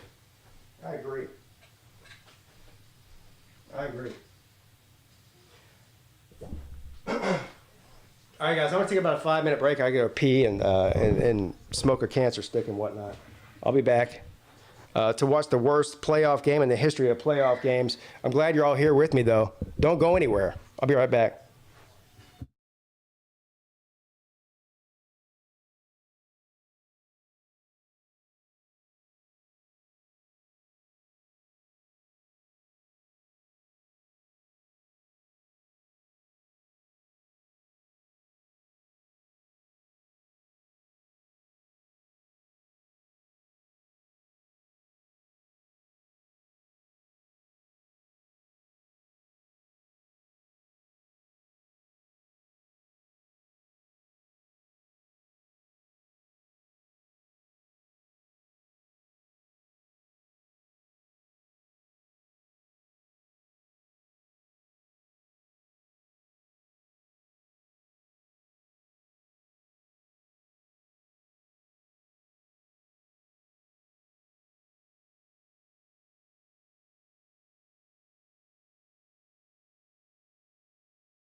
All right.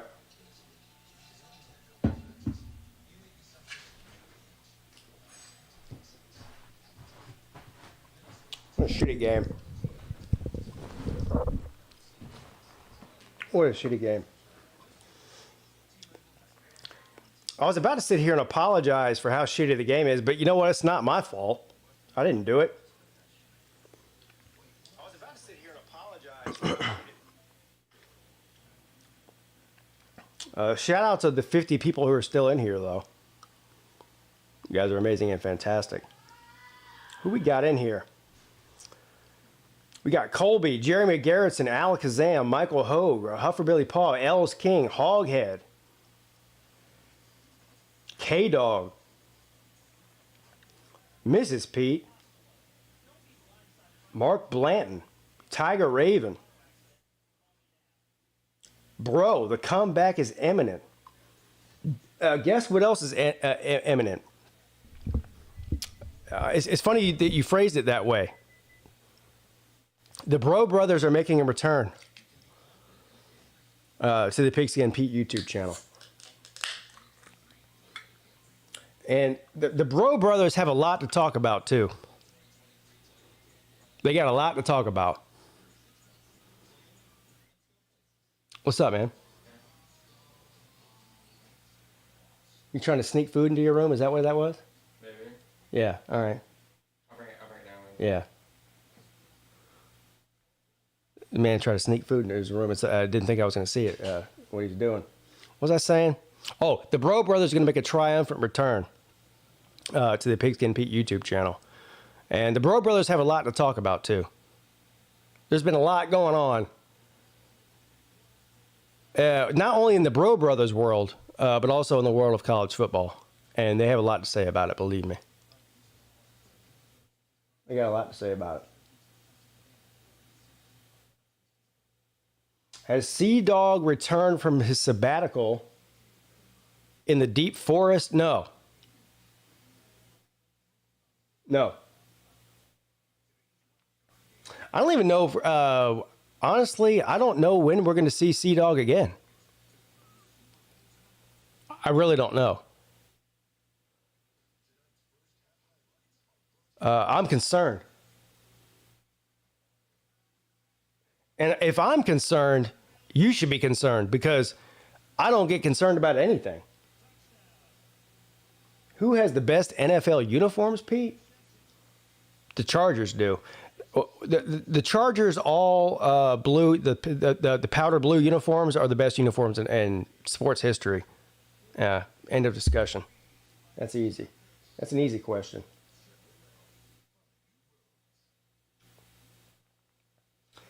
Jeff says, Pete, I love your channel. Got a few to watch from St. Louis. I'm spreading the word for you. Well, shout out to you, bro. I appreciate you.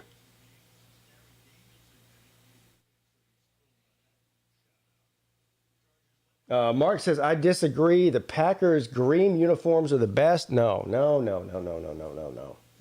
Green. No, not green.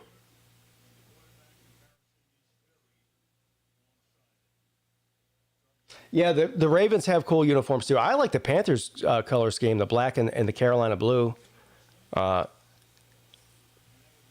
Some of the more like iconic ones, you know, because they've been around so long, like the Cowboys. I'm not a big fan of the silver and blue look. You know, I don't like the Eagles colors. I don't like what Jacksonville's wearing tonight. I don't know. I don't like green, I guess.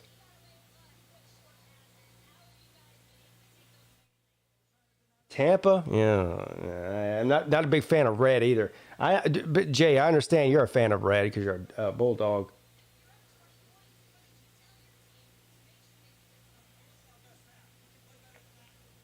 Oh, hold on. After this play, I have something to say. I'm glad that somebody just reminded me of that. 1st and 10. Chargers 27-7. Hand the ball off, taken down for a 5-yard loss. A little action here on the Jacksonville Jaguars defense. So, tonight when I was getting ready for the stream, I was flipping through the channels and whatnot, and the Oregon Ducks basketball game is on. Did any of you see the Oregon Ducks basketball court? Look, if it's possible, and it's not, to get more hideous than the Oregon Ducks uniforms, their basketball court was, I thought I was on acid. The last time I saw visuals like that, I had taken some shit that I shouldn't have taken. You know what I mean? Unbelievable. I don't even know how you play on that surface. It looked like a goddamn Grateful Dead concert on the court.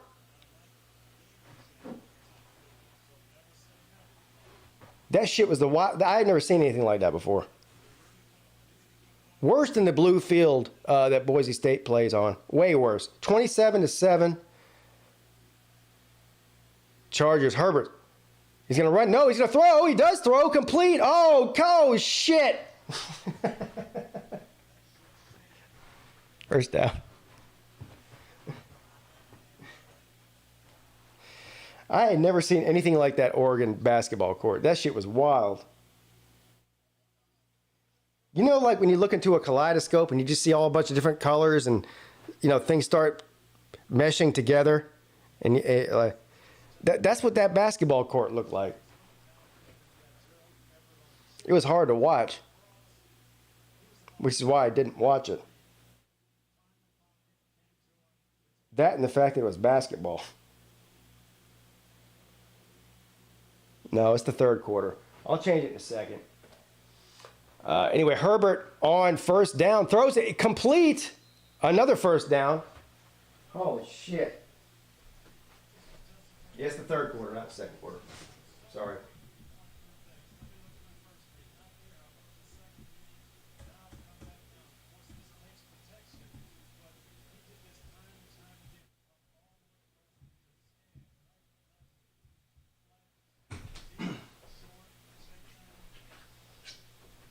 This is an absolute ass whipping. All right, so now all the way down to the Jaguars' 37-yard line. Herbert's going to roll out to his right on first down. Incomplete.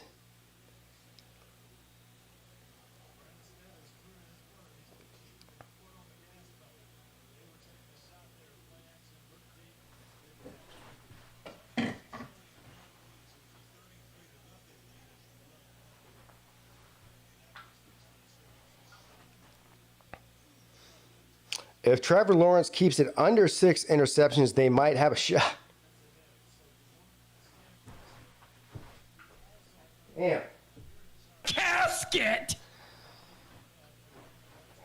All right, second down now from the Jaguars 38. The Chargers. Herbert back to pass, throws it off the tips of the fingers. Incomplete. Third down coming up.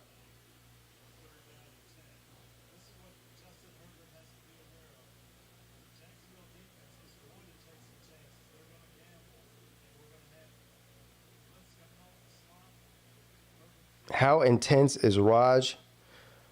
I don't know. BVD says, what the hell are you doing streaming an NFL game, Pete? Are you bored? Yes. Yes, I am.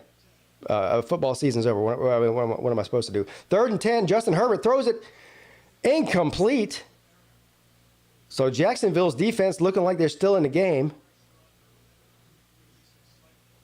Like I said before, we're about to see either the worst playoff game in history or the best comeback. And I'm here for either one. Somebody earlier speculated on Trevor Lawrence getting benched. Which isn't going to happen. But I don't even know who their backup is. All right, so we got too much for a field goal here. They're going to punt it. Good punt. Fair catch called for at the 10-yard line. So we'll get our first look here at Trevor Lawrence and the Jacksonville Jaguars in the second half. Up until this point, it's been an absolute domination. An absolute domination.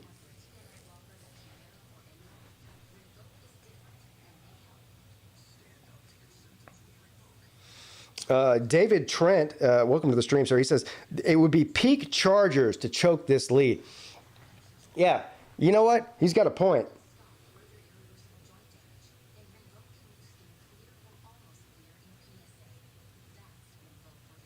Better hope their backup is Stetson Bennett.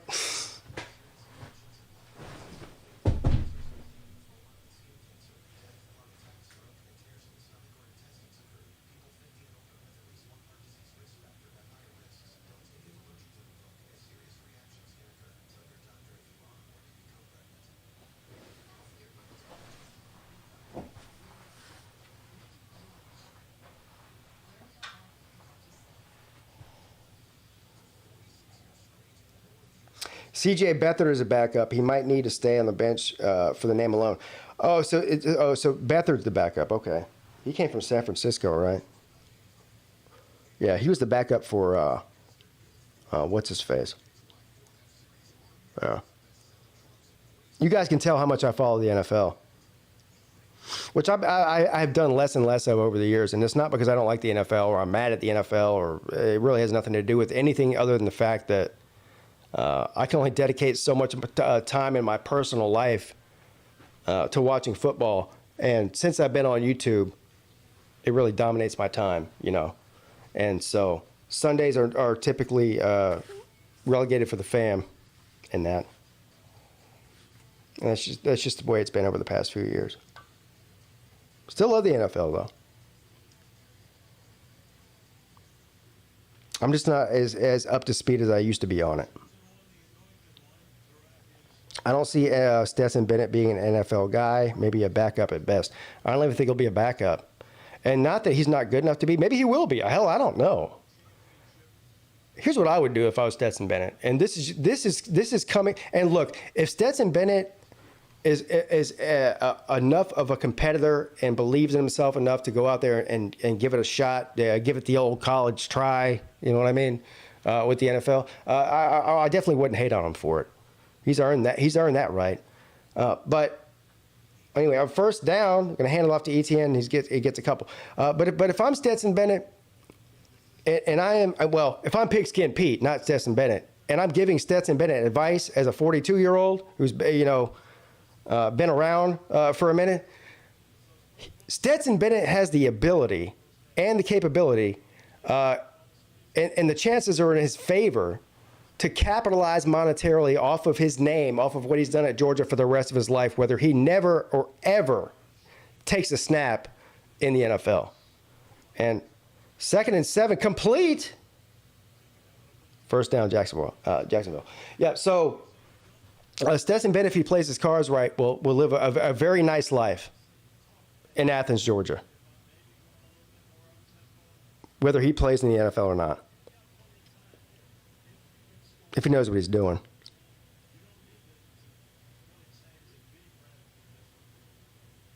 Relegated, so you mean on Sundays you've been reduced to spending time with the family? No, sir. No. 1st and 10, complete for about 7 yards. What's happened is my family. I should rephrase that. You're right, BBD. My family has been relegated to spending time with me.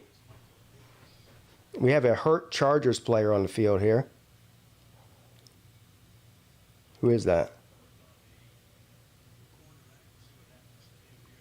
Davis. I'm trying to see what happened. It looks like I got hit in the back. Yeah. Still down, though.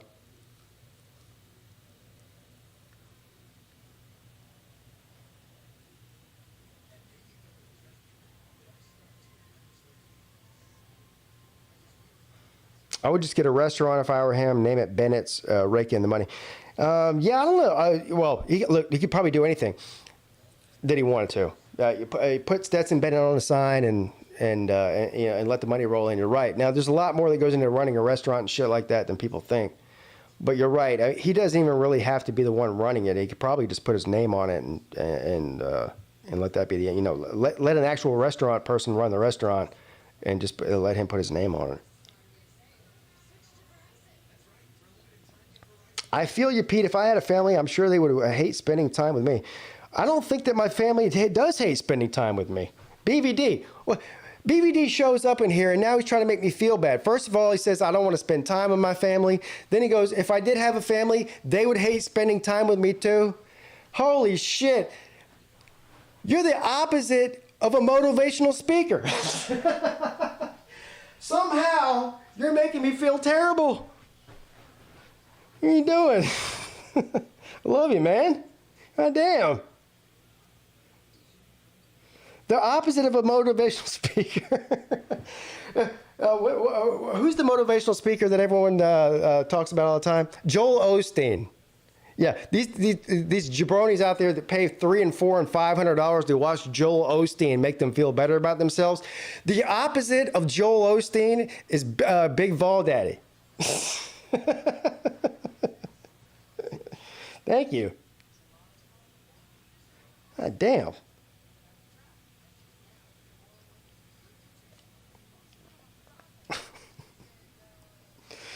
Stetson doesn't have to go to the draft to be a wealthy man. I agree. He doesn't. 100%.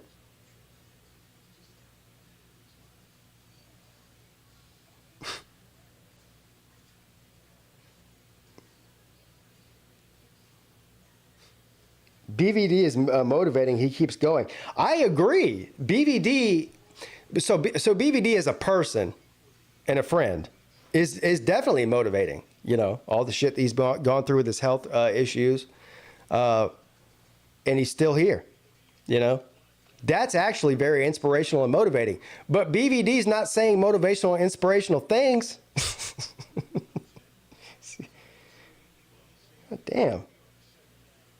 All right, 2nd and 3. We're going to give it to ETN.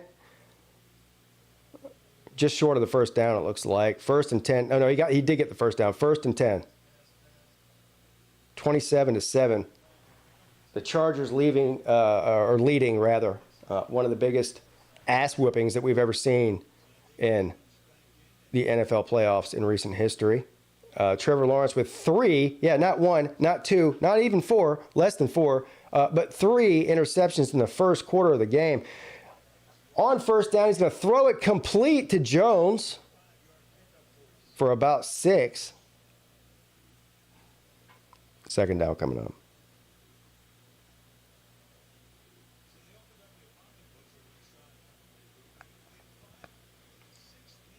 Mrs. Peete keeps talking about going to sleep. Go to sleep. Stop typing about sleeping and actually do it. 2nd and 5. From the 40, Trevor Lawrence back to pass, throws it complete again, all the way to about the 50-yard line. 1st down, Ingram. So we got a little bit of life here from the Jacksonville Jaguars.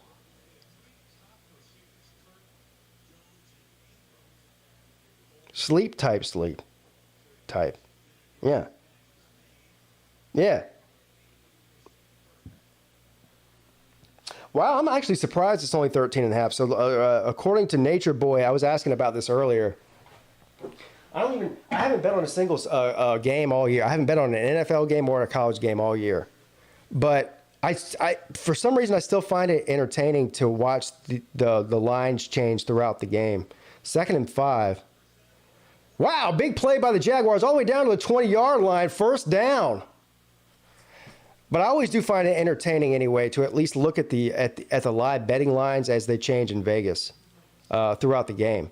I believe at one point during the national championship game, what did they get up to? It got up to like 40. You have never seen a 40 line, a 40 point in game betting line before, or at least I haven't. But that happened during the national championship game between Georgia and TCU. It was wild. I think about at the beginning of the 4th quarter, it was close to 40 points.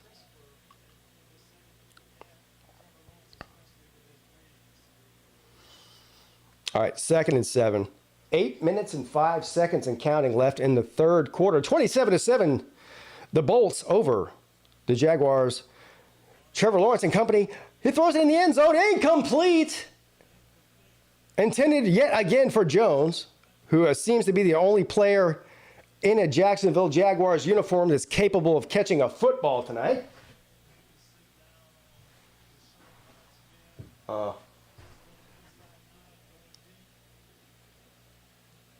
Yeah.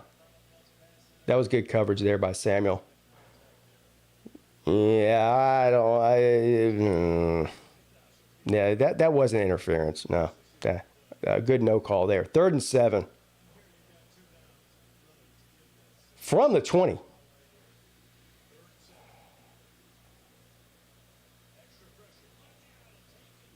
Oh, Trevor Lawrence sacked. Flag on the play, though. Let's see what this is. I think this is against LA. Yeah, offsides against the Chargers.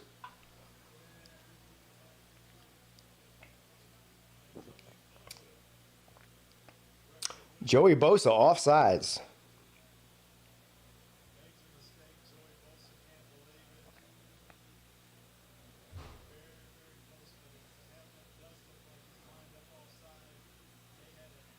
I don't know what just happened in the chat there.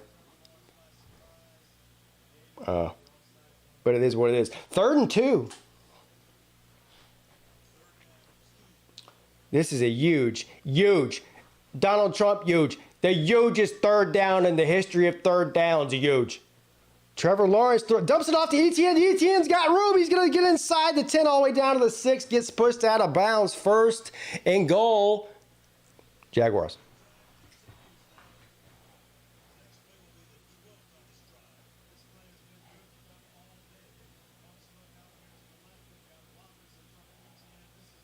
Huge.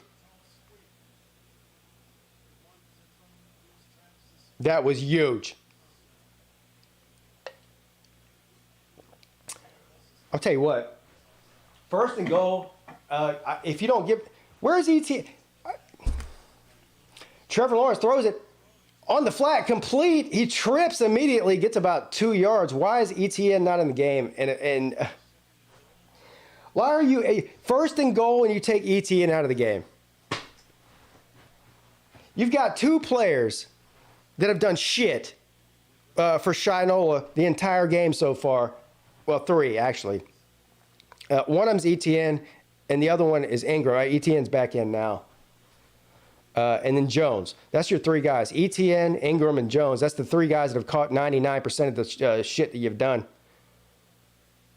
And you take them out. 2nd and goal from the 6. He's going to pitch it to ETN. ETN's got room. He runs up the middle. Oh, he pushes his way and he gets close. He's down at the 1.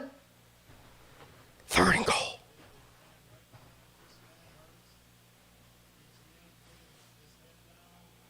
Yes.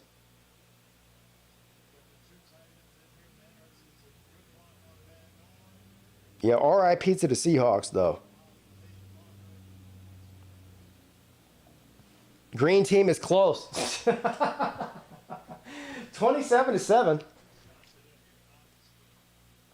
5 minutes and 35 seconds and counting. Jaguars on the 1-yard line. Trevor Lawrence goes under center. ETN in the backfield. Oh, I don't know what just happened there. Flag. Probably a good thing for the Jaguars. I don't know. Oh, delay. Yeah. Delay of game. So the penalty goes against the Jags. And honestly, that might have actually been a blessing in disguise. Because they were about to turn the ball over there. Bad snap. Lawrence does recover the bad snap, though, but still, it fucked up the whole flow of the play and whatnot. Anyway, 3rd and goal now. Moves him back a few yards. So instead of from the 1, from the 6, 3rd and goal. Trevor Lawrence throws in the end zone, wide open, complete, touchdown, Jaguars.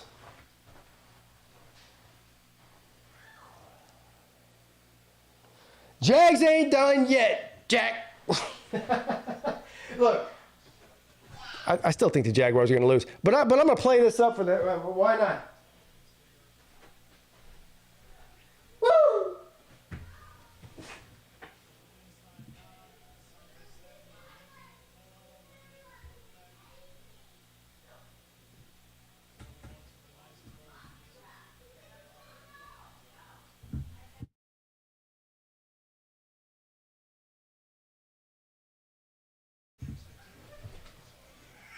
Yeah, probably. Don't quit.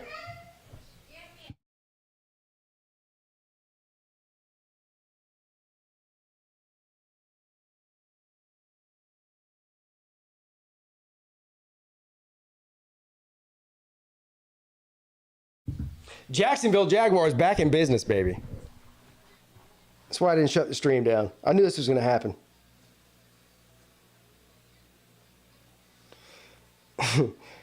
If the Chargers somehow blow this lead and lose, Brandon Staley will be fired. Yeah, well, somebody will be fired. That's for damn sure.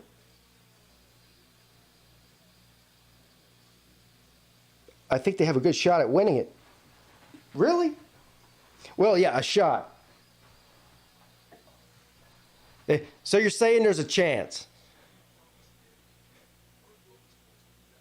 We were trying to figure out earlier, exactly how many teams have thrown 3 interceptions in the first quarter and still won. If they were to win tonight, that would be the first time it's ever happened. New quarterback, same Chargers. Damn. Well, he's not really new. He's been there. Justin Herbert, what's this, a third year?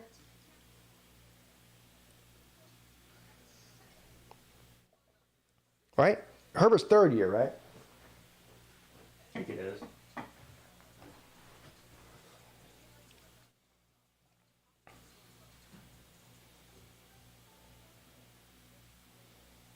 I didn't even mean to do that. Whatever I just did, I didn't mean to do that. Yeah, I know what you mean, bro. Yeah, well, the Jaguars are one of the hottest teams in the NFL. Even a casual fan like me, somebody who hasn't really watched, every down of NFL games all season, even I know that the Jags have won like 7 out of the last 8 or 6 out of the last 7, whatever it was down the stretch. The Jaguars have been one of the hottest teams in all of football. The game last week that they had was one of the most exciting NFL games I've seen in years, and that was a comeback win. But this here is a wholly different story. I mean, they've been dominated from the word go up until now. And somehow they've managed to put 14 points on the board here. So, 27-14, early in the third. Yeah. And it hasn't been the defense's issue either. The defense has been put in an absolutely impossible position. The first 3 drives of the game, the defense was sitting down there starting out on, inside their own 30-yard line. You can't win that way. So the problem has been 110% the offense up until the last 2 drives. 27-14, the Chargers are going to receive it. He takes it across the 20 to the 21. So we'll get to see what the answer is that Justin Herbert and company have here for these 14 points by Jacksonville. I don't know who that Kaylee Harding. Oh. All right, Herbert. 1st and 10. Chargers from their own 23-yard line. 5 minutes and 6 seconds left in the third quarter. Herbert, back to pass, throws it. Oh, complete. What a throw and catch. Holy shit.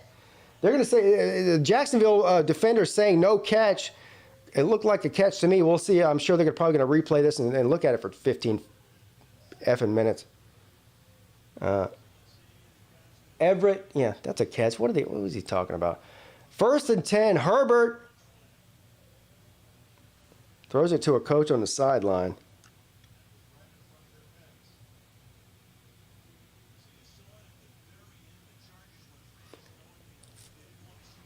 You know what I'm saying? No catch.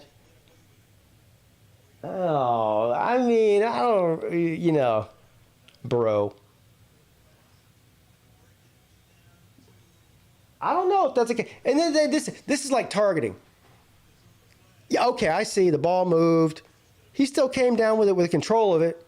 Like, was it a catch and a fumble, or was it a catch? Nobody knows, not including you or me. 2nd and 10, and neither do the refs. Complete. Holy shit, across the 40. He's still going. Somebody tackle this man. What are you doing? They're out here picking daisies and shit. There's a guy with a football. Tackle him. First down, Chargers.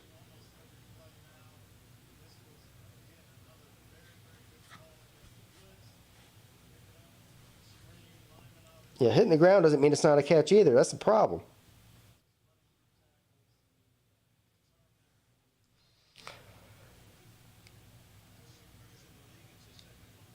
Oh, my God.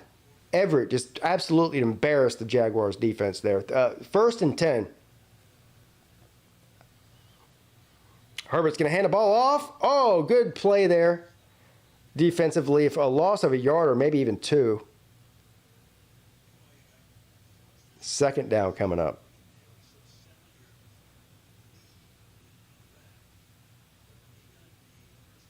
Who's that, number 7? Everett.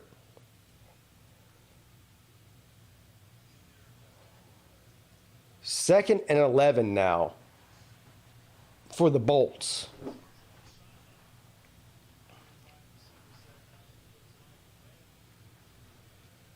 From the Jaguars' 32-yard line.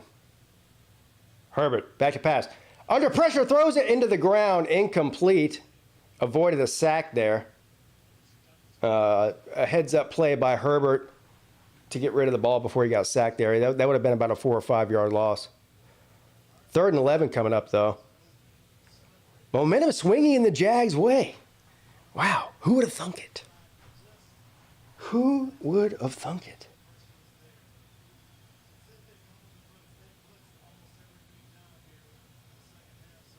Let's go Jags. Yeah. All right, 3rd and 11 for the Bolts. Herbert throws it away. So, to me, it's 4th and 11 coming up here. This is an obvious field goal situation. It's going to be a long field goal, though.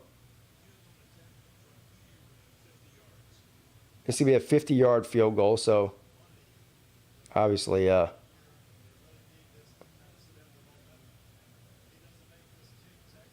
this is a huge kick here, really. I mean, you wouldn't think that with 3 minutes left in the third quarter, a kick would be this big, but this is actually pretty big given the momentum that the Jacksonville Jaguars have. The kick is up, and the kick is good. So the Chargers able to salvage something out of that drive there. 3 points.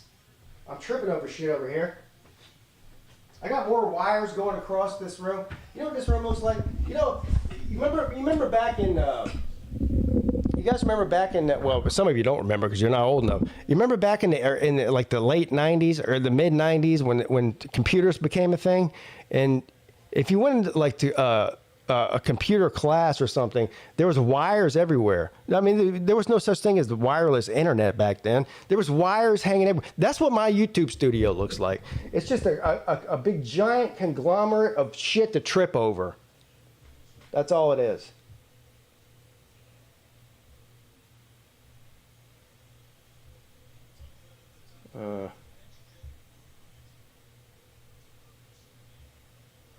So 30 now.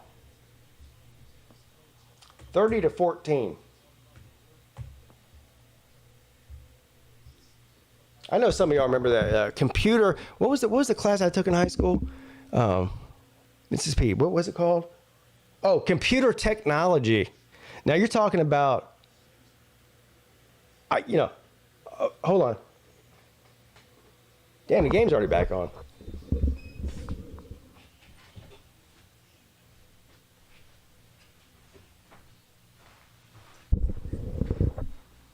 Computer technology, where they taught you how to use the internet. Like, imagine, when my kid was 2 years old, he knew how to use the internet. Meanwhile, back when I was in high school, they were teaching you how to do it. They had whole classes on it and shit. Yeah, computer technology. All right, first down, Jaguars from their own 32-yard line, 30-14. He's going to hand the ball off to Etienne. Etienne's going to break a tackle and fight for about 5 or 6. I think he got about 6. It's going to be 2nd and 4 coming up.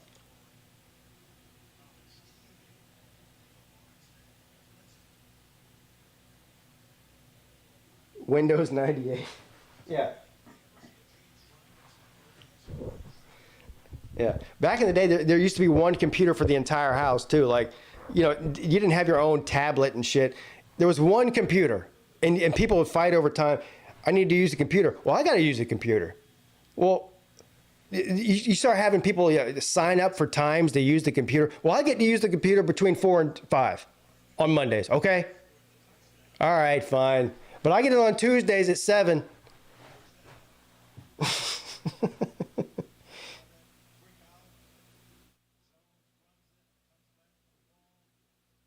Yeah, in chat rooms.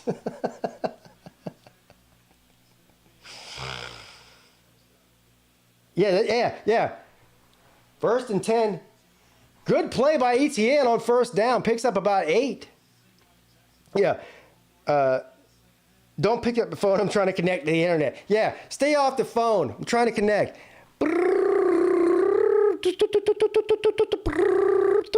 You hear that for 5 minutes, and you go, oh, I got connected. Y'all know that noise. Y'all know exactly what I'm talking about, too. All right, 1st and 10.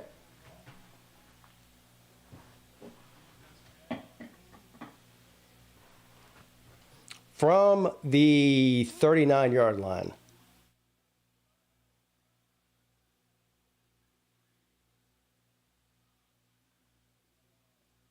Lawrence back to pass.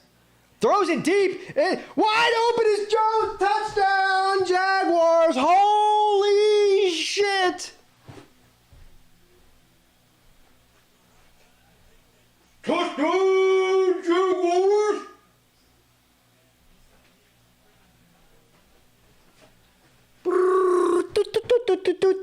Touchdown, Jaguars. Man.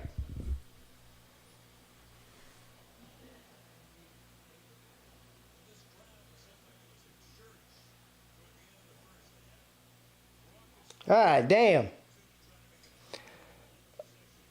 All right, so they're going for 2 here.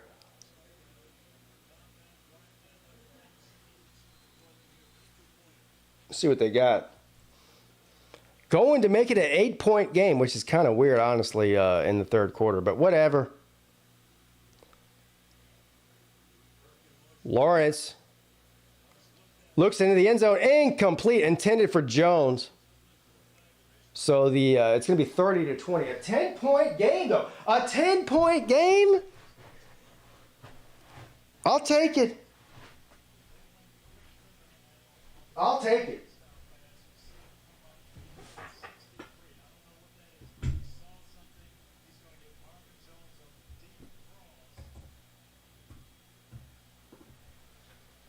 I'm just going to go ahead and say it. And I'm not going to say it because I'm not going to say it.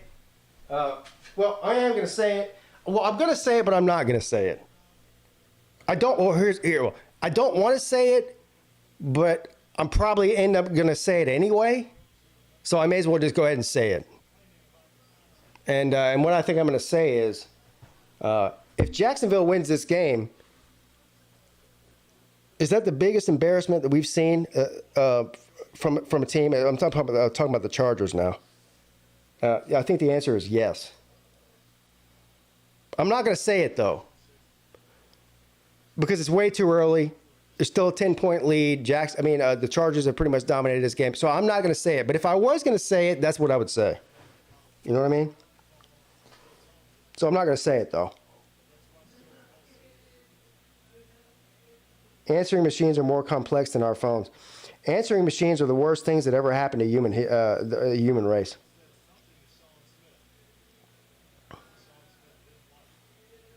I hate answering machines.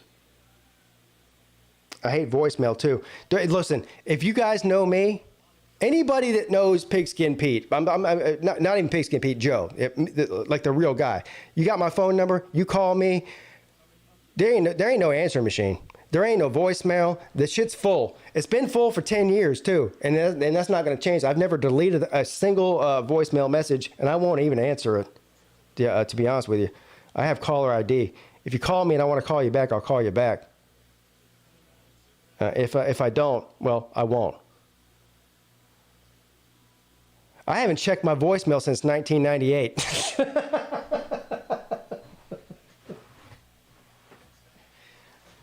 Since it was invented.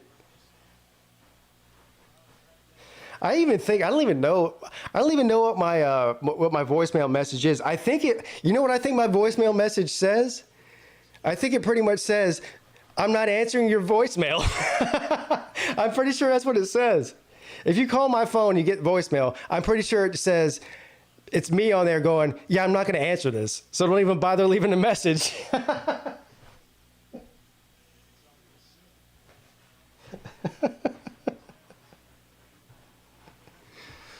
Oh, shit.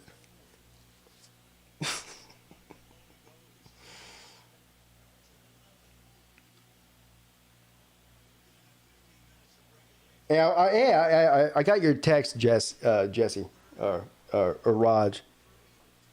Digging it. I'm digging it, man. I like it.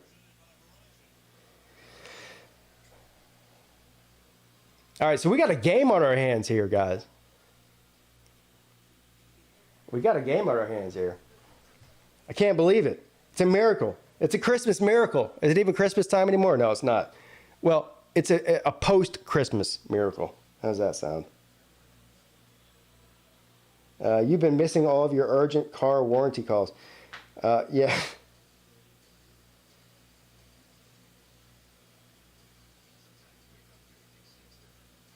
SEC Dog says he'll pull a Sleeta. Nobody can pull a Sleeta like a Sleeta.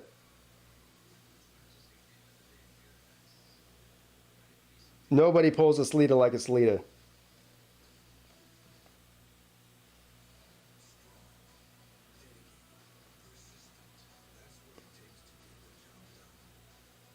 Devon says the collapse goes Matt Ryan and the Colts, but that would be up there. Yeah. So, well, yeah. I mean, the whatever. What was this halftime score? 24-3, or what was it? What was the Falcons halftime score in that Super Bowl? 27-7, 24. What was it? Y'all know more than me. I got listen. My 28-3. All right, thank you. Believe me, my brain is mush. 28-3. So, all right. I don't know. Well, first of all, here's the thing. You're comparing a Super Bowl to a wild card game. That's the probably like, the furthest you can get from that. But still will be significant. Again, I don't think that we've ever seen in a playoff game in NFL history where a quarterback throws 3 interceptions in the first quarter and the team wins. We've had all kinds of different stats on here about, the most interceptions in a game, most interceptions in a season. Brett Favre seems to hold all the interception records known to man in every situation. But I don't think we've ever seen Brett Favre throw 3 interceptions in the first quarter of a playoff game and lose it. I mean, and win it, rather, not lose it. Was Sark the Falcons' offensive coordinator? Yes, he was. Yeah, absolutely. Yeah. Yeah, Steve Sarkisian was the Falcons' offensive coordinator during that collapse. Yes, he was. Yeah, he was. Hey, Roger Dodger, how do you feel about Steve Sarkisian? Because you're obviously a Southern Cal fan, and Steve Sarkisian has a history with the Trojans. I'd be interested to hear how you feel about him as a coach or as a person or whatever, anything. All right, so the beginning of the fourth quarter, 15 minutes left in the game. 30-20, Chargers over Jaguars. And we've got a false start on first play of the fourth quarter by the Chargers.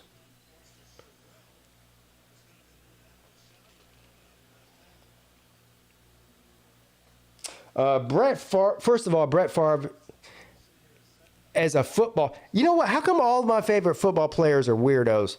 My favorite football player of all the time is Brett Favre. Football player, not person. That's a totally different story that we won't get into tonight because it'll piss some people off. But Brett Favre, as far as a football player, is my favorite of all time.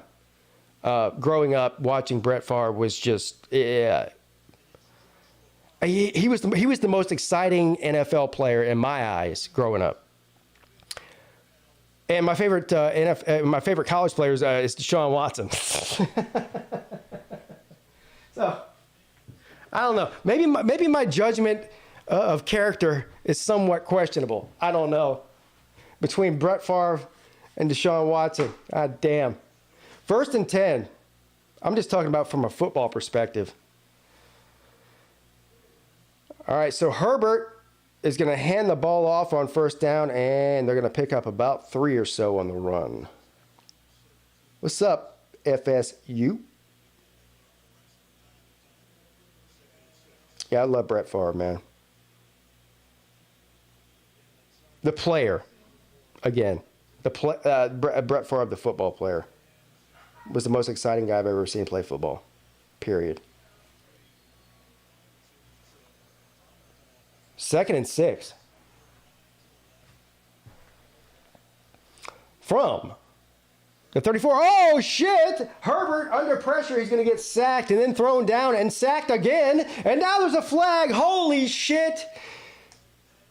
You turn a sack into a positive for the Chargers. You can't win that way. Well, there's a lot of ways you can't win. You can't win by throwing 3 interceptions in the first quarter of the game. And then you can't win by sacking the guy twice. You already sacked him once. There's no reason to do it twice.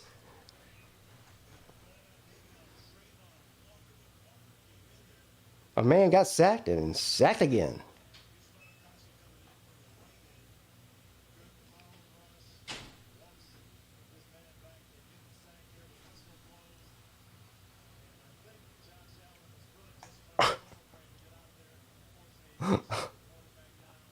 That was a little bit ticky-tacky. I don't know, man. I mean, you know.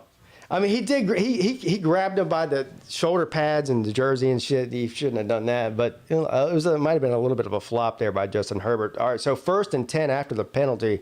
They're going to run it up the middle for about a yard. Yeah, that kind of was a soft call.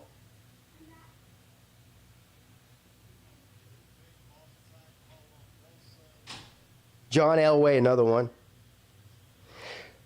You guys remember what was the show on HBO in the late 80s, early 90s, mid 90s, all the way through the 90s, honestly.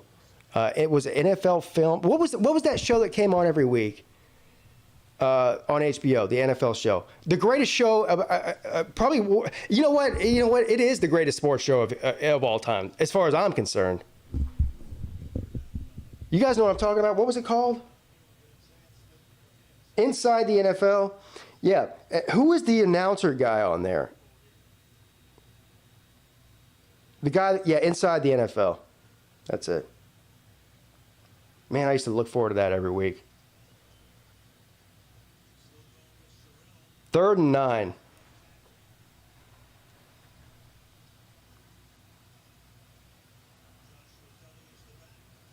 Herbert. From the 46. He's got all day. Rolls out to his right. He's going to keep it. Oh, he's got plenty of room to run all the way down. Slides all the way down inside the 40-yard line. 1st down, bolts. Yeah, that was that was not good for the Jags there.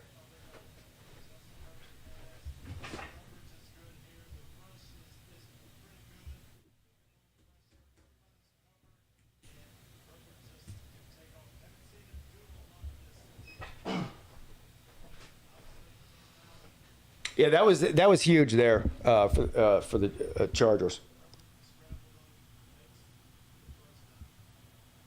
Yeah, no, not Bryant Gumbel. I'm talking about.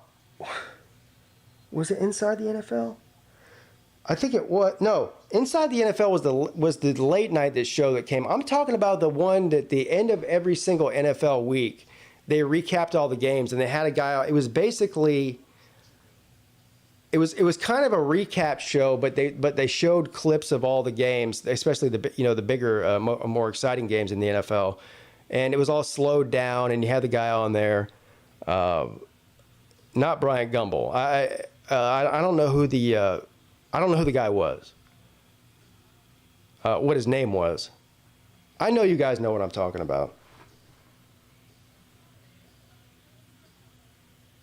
Yeah, on HBO. Lynn Dawson, thank you. Yeah, thank you.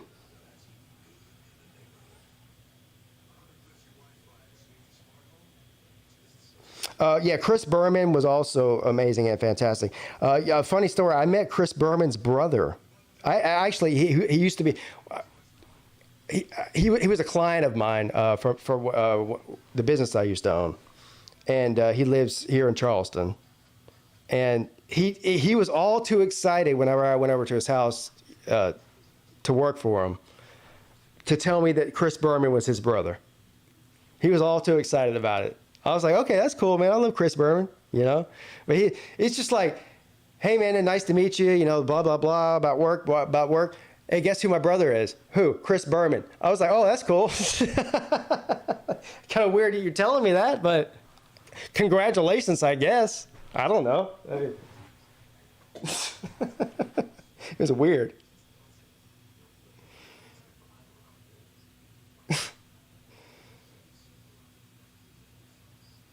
There was a football show weekly on HBO called First and 10. I don't think it was called First and 10.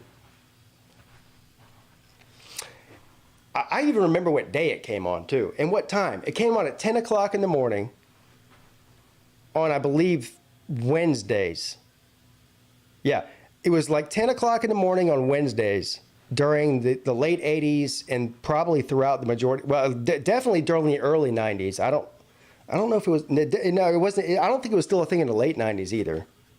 It was the early 90s. I don't know how long that show was on the air. It was on the air for at least 10 or 15 years, though.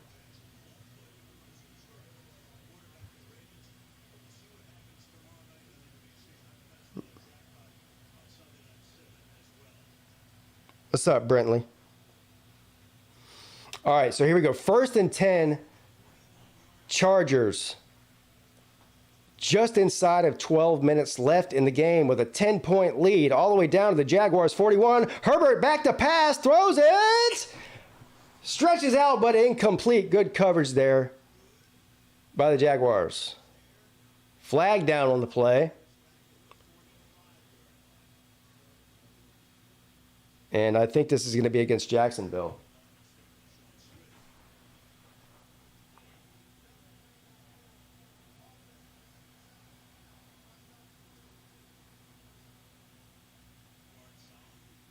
Trevor sucks? No, nobody said that. Nobody's ever said that Trevor sucks. The only people that say that Trevor sucks are really just retarded people. He's not having a great game, though. 3 interceptions in the first half, or the first quarter, rather. First and 15 from the Jaguars' 46-yard line. Herbert back to pass, throws it. Oh, batted down. Good defense there by the Jags. 3rd and long on deck.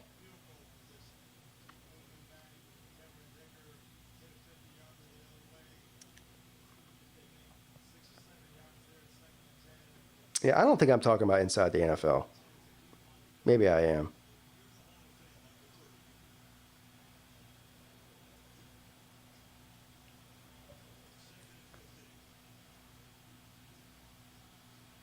First of all, the Inside the NFL was a great show, but I'm not sure that's what I'm talking about.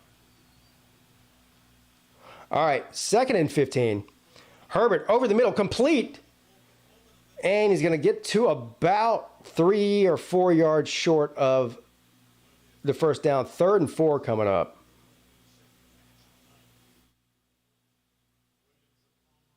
This is a huge drive here for both teams. This is really important for Jacksonville. you're down by 10. Time's not necessarily an issue, but judging from the way that the majority of the game is gone, time should be an issue. Down by 10 in the fourth quarter, and this is a huge drive here. Herbert over the middle, complete, first down inside the 30.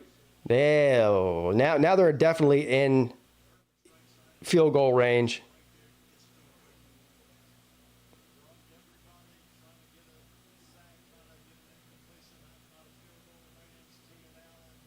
Yeah, that was a huge first down there.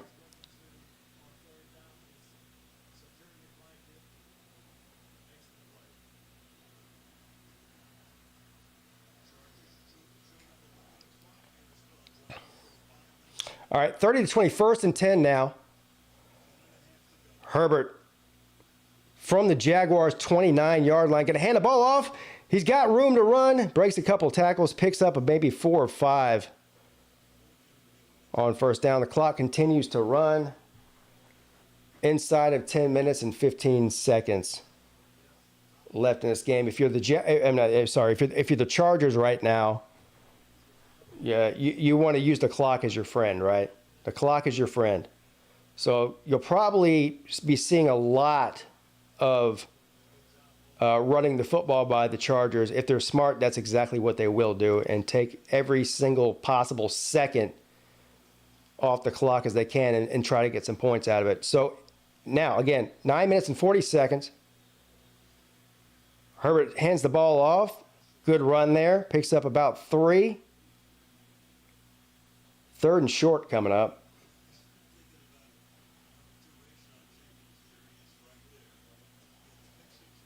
Yes. Luke, what's up, buddy? How was the Chargers let the Jags back in this thing? Yeah, well.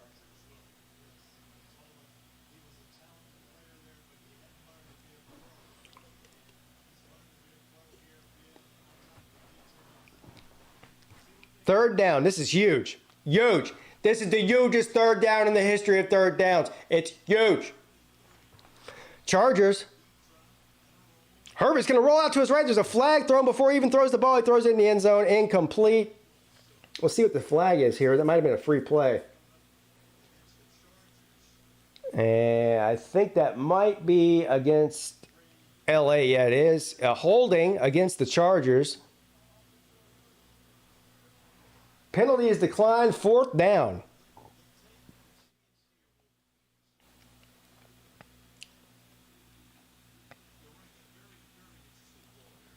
So they're going to bring the field goal unit out, and we'll see if Dickman, no, I'm sorry, Cameron Dickman, Cameron Dicker. Let's see what he can do here. Dickman.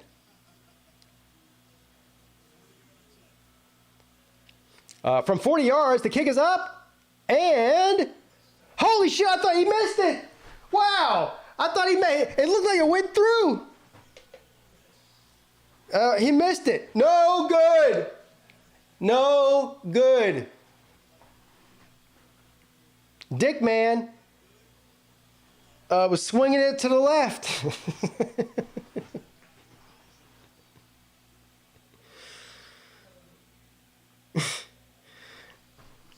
Dicker and Young Ho.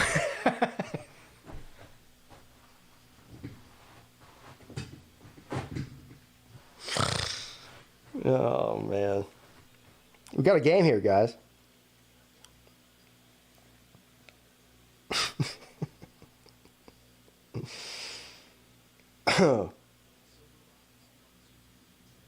Dicker the kicker. Dicker is money.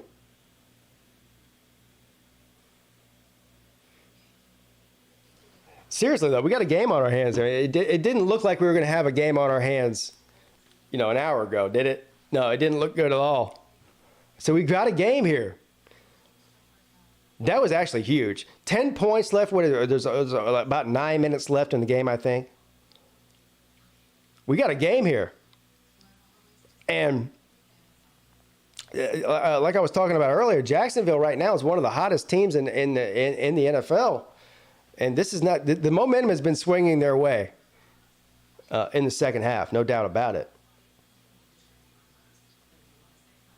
Like I said at the end of the first half, we're either going to see the one of the worst playoff games we've ever seen, or one of the best comebacks ever. So we'll see.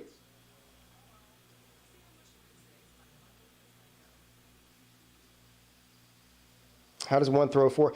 Luke, you wouldn't even believe it if you saw it, my friend. You would not even believe it if you saw it, my friend.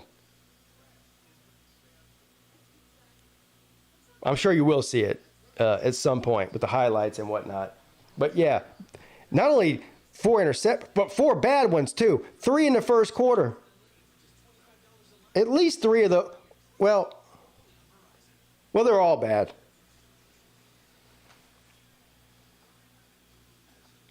Yeah, at one point he had 4 interceptions and 4 completions. Yeah, he was 4 for 4.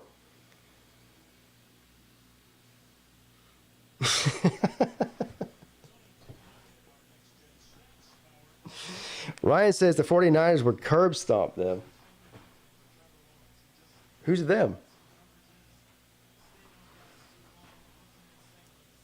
Peete, go Clemson. Yeah, go Tigers. Yeah, go Tigers. 1st and 10. I don't even know what just happened there. Incomplete, I guess. 2nd down coming up for the Jags after the missed field goal by Dick Man.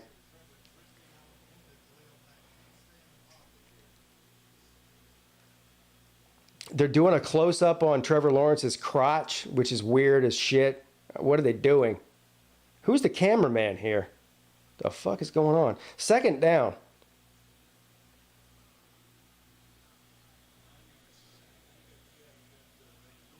I don't understand what they're.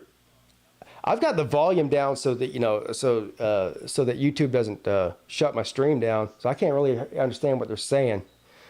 Anyway, I was 2nd and 19. Flags out everywhere, incomplete. What is going on here? Inside of 8 minutes, 7 minutes and 56 seconds left in the fourth. So Trevor Lawrence goes out and gets a new helmet.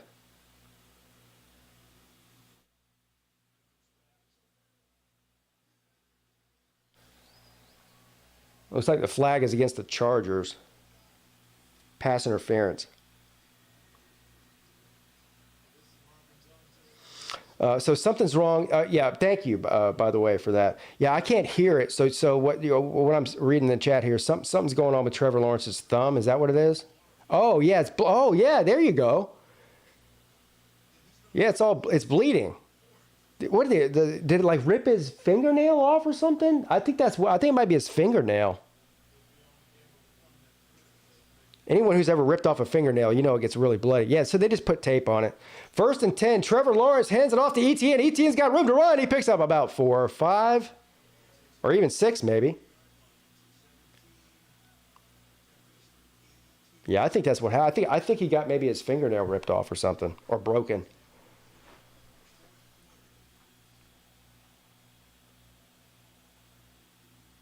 Where's my hot wife? I don't know. She's here with me.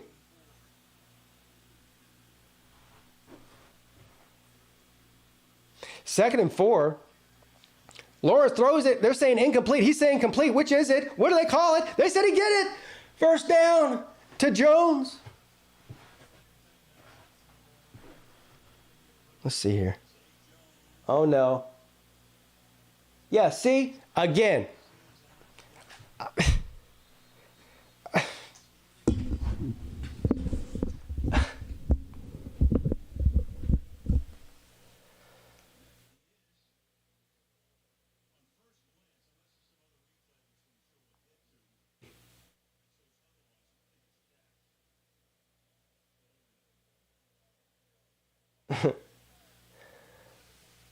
All right, so the Chargers are challenging the play there that it was a complete pass.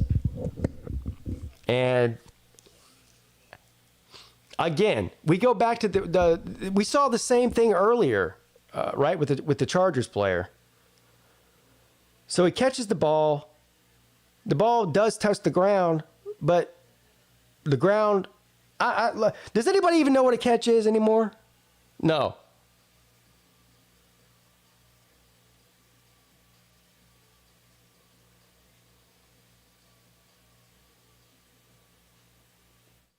Look, Brentley loves my hot wife, and guess what? I don't blame him. I do too.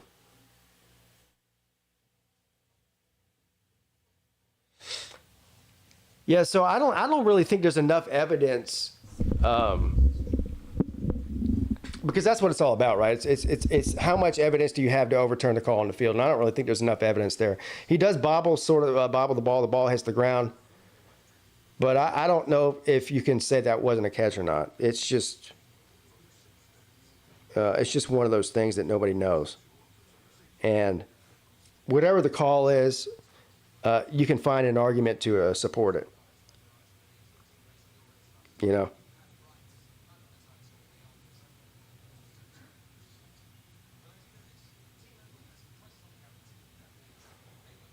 Devon says, "God bless Clemson and no place else." Well, I won't go that far. Okay, God bless Clemson, yeah. But I would also like to bless other places too. You know, let's not be selfish here. Bless you.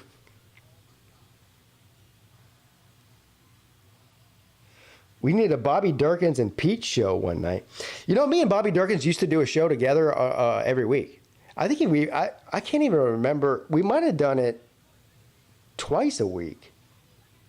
I don't know. I've done so many different shows with so many different people over the past 5 years that I'm starting to lose track. I know I did. Mark Rogers and I had a show that was twice a week. College Football Coast to Coast is what that was called. That was a lot of fun, too. Me and Bobby Durkins did a show. What was the name of that? I don't even remember the name of the show. We did it at least. I think it was either once or twice a week. I don't remember. But Bobby Durkins, good people. All right, so 30-20, first down. So they obviously confirmed that it was a catch on the replay. So from the 41, Jacksonville, Trevor Lawrence back to pass, throws it complete. He stutters, but then gets across the 51st down. Jaguars, time is becoming an issue now. Jacksonville obviously has all of their timeouts left. The Chargers only one timeout, but time is becoming an issue. 6 minutes and 43 seconds and counting as the Jags move down the field. From the 47, Lawrence, incomplete. Intended for Marvin Jones. P. Digit says Little John was rocking today.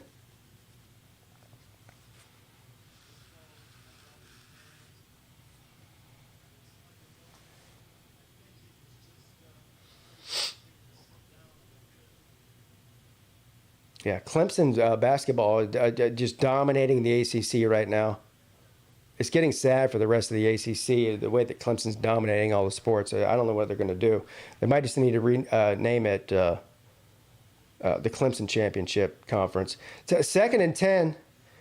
Complete on first down for Trevor Lawrence and the Jags. And he gets out of bounds. Stop the clock.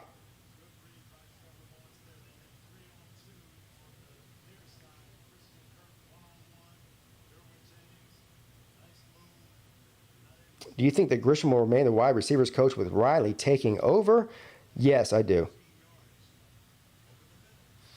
All right, on first down, complete over the middle. Another first down by Ingram. They're just marching right down the field here. This has been a crazy-ass game, man. This has been a crazy-ass game. Inside of 6 minutes now and counting. Jaguars trying to do something that nobody, including your boy, thought was even possible, and come back from this complete and total debauchery of a football game that we saw in the first half. One of the most pitiful performances I've seen out of any football team ever in the history of the world in the first half. First and goal from the 9. Trevor Lawrence throws it over the middle. Into the end zone, incomplete, intended for Ingram, and Ingram is looking for a flag, but he does not get it, and he probably shouldn't.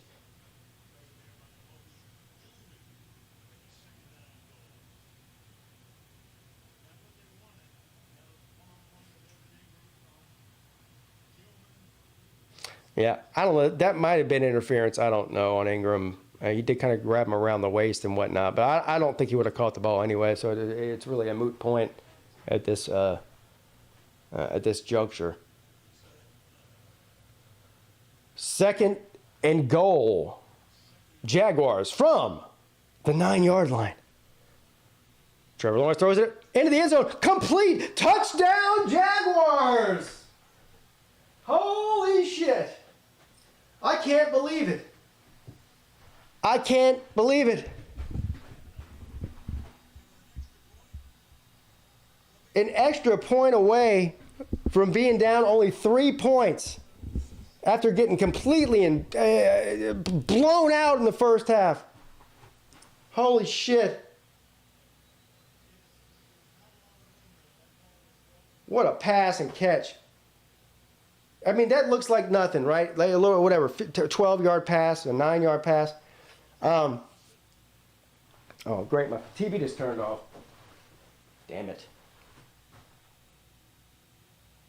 But that was a hell of a pass.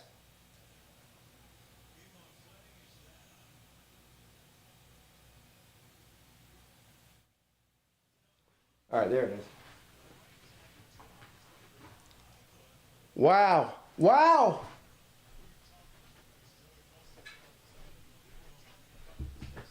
Wow.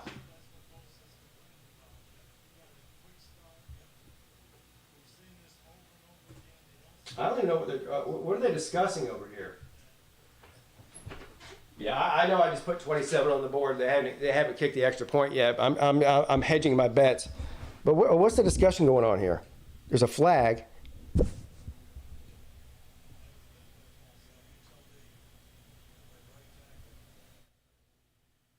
What's the flag for? Did I miss something here? Unsportsmanlike conduct against Joey Bosa. I definitely missed that. What? What did he do?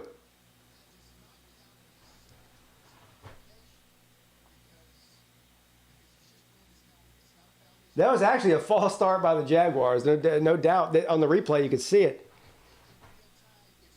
What's the unsportsmanlike for? Oh, he threw his helmet down and they called a penalty for it? Jesus Christ. What the hell? That's a bullshit penalty. Look, Jacksonville was definitely false started on that play, too. There's no doubt about it. All right, 2-point attempt here. Yeah, so I guess I definitely have to change the score. Why are they going for 2? What the fuck is going on here? Why are you going for 2? Is this... What is going on? Is it just me? Why would you go for it? What are you doing? Why are they going for 2? This can't be... They're trying to draw them off sides or something, right? This can't be real. What the fuck are you doing? What the... They got it, but what was the point of that?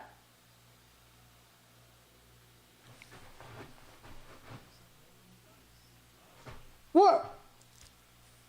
They converted. What was the... Can somebody explain to me, like I'm a 5-year-old, because I am mentally anyway, what was the point of that? What was that? I don't... I've seen it all.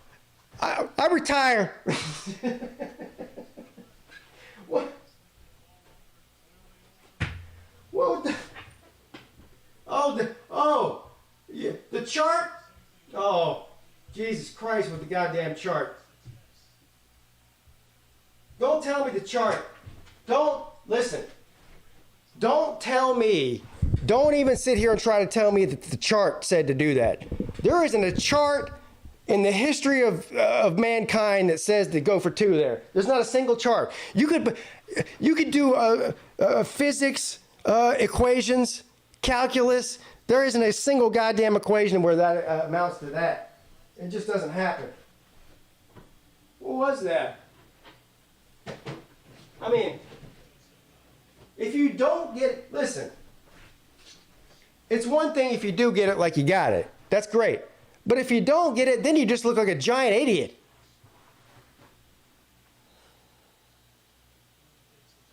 I'm about to pass out. I need to sit down. I'm getting too worked up over this. I've never seen such a thing. For a second player with 4 touchdown passes and 4 interceptions. What a stat!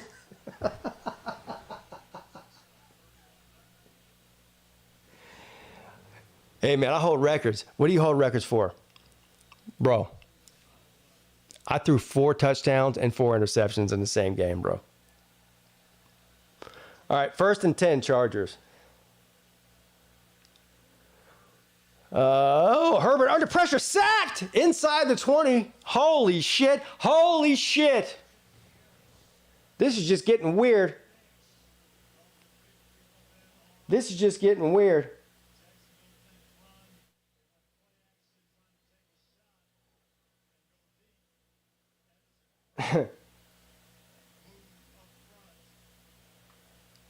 That was the dumbest shit. I can't even believe what I just saw with the Jacksonville Jaguars going for 2 on that play. I can't believe they did that. I can't believe it.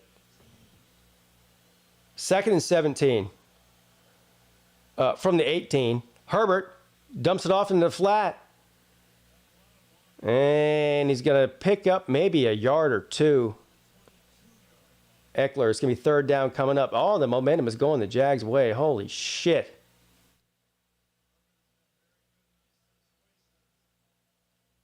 Third down.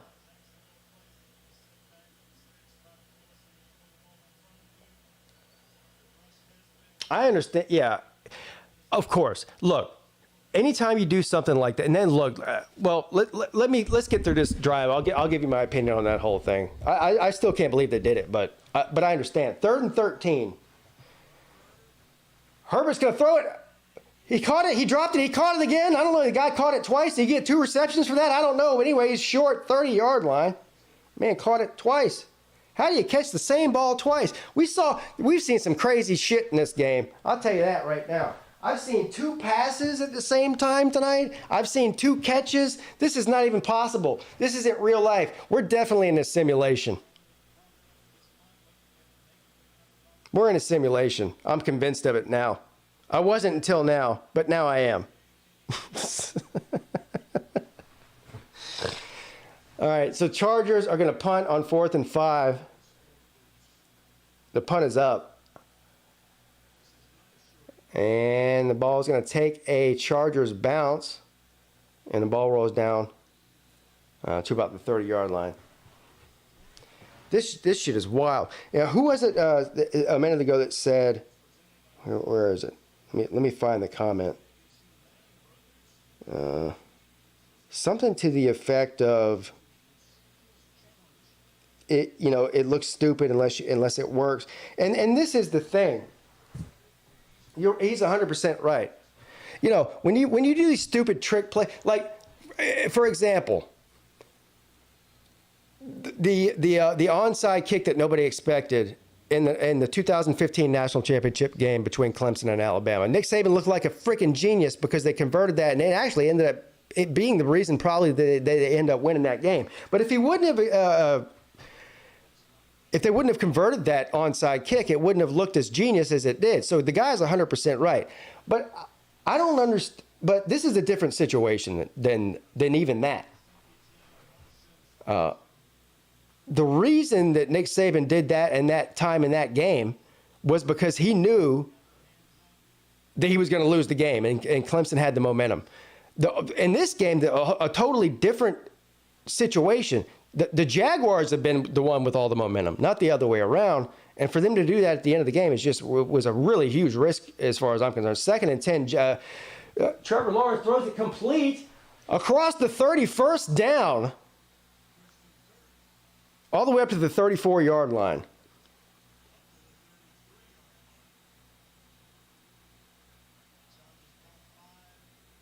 Yeah, run the ball, Paul. PigskinPete's been watching too much Y-Files. I love the Y-Files. That's a great channel, by the way. You're probably right. I have been watching too much of it. You're right. Yeah. 1st and 10, Trevor Lawrence. Oh, he's going to keep it. Down the left side, and he's going to run out of bounds about 2 yards short of The first down, second down coming up. 2 minutes and 25 seconds left. Jaguars driving. Down 2 points. Holy shit. What a game.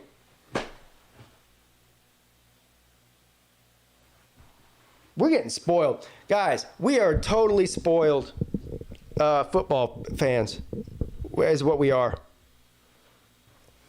The college season this year was absolutely amazing, the games that we had. And here we are, NFL playoffs, with one of the wildest games I've seen in years. Lawrence back to pass on 2nd and 2, complete, I think. They say he got it. Yes, they say he got it. First down, Jaguars. Despite the fact that they had these ugly green uniforms on, are looking amazing in the second half. 1st and 10 from the 50, down by 2. 2 minutes. Trevor Lawrence throws it to the sideline, complete for about 5. I might need to sit down eventually. I'm getting lightheaded from all the yelling and whatnot. Holy shit. Yeah, I gotta sit down. Oh. Yeah, just need a field goal now.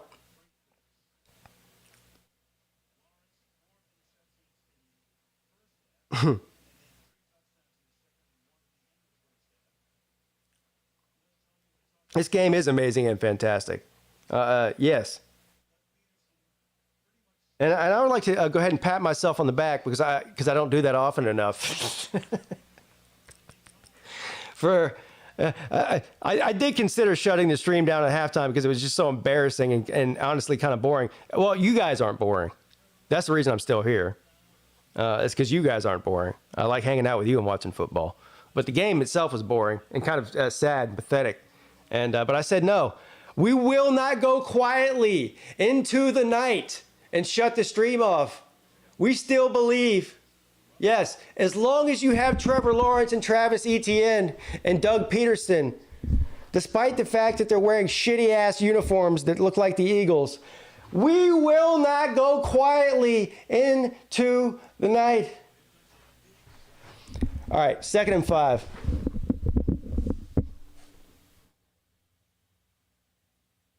What's up, Steve?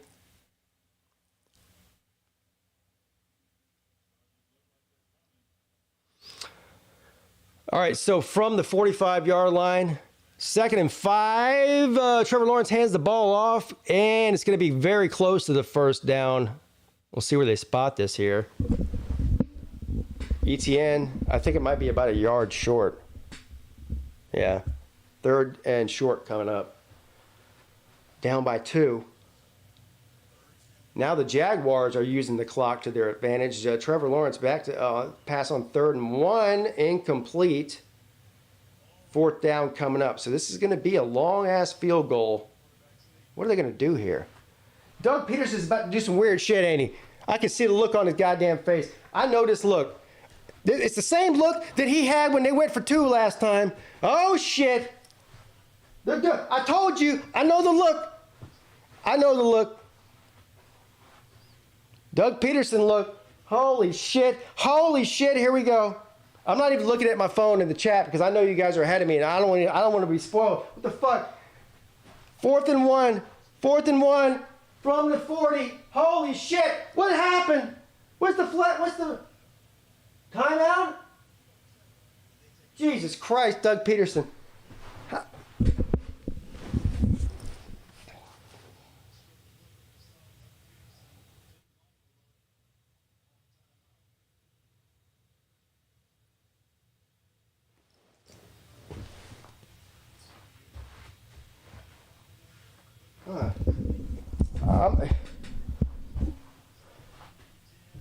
Casket! I can't take this.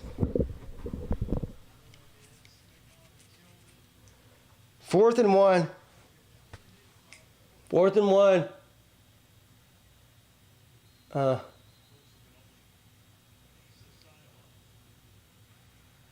From the 40. They're going to hand it off to Etienne. Etienne's running out the right side. He's got room across the 30. All the way down to the 20. Oh, shit. Holy shit. That was a 15. Holy fuck. Wow. Wow. Wow.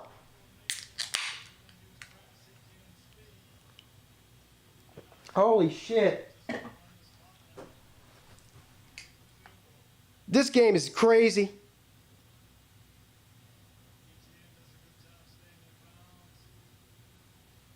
Doug Peterson over there looking like a mad scientist and shit, looking like Doc Ock.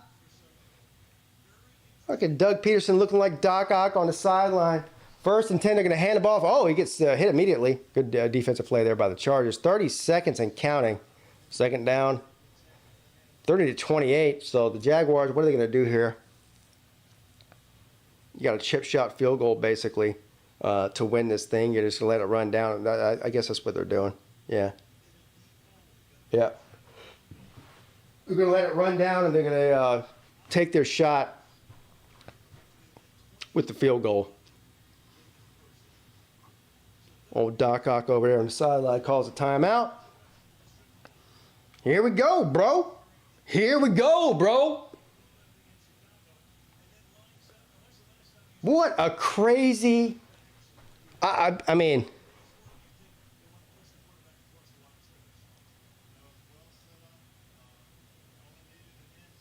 Riley Patterson.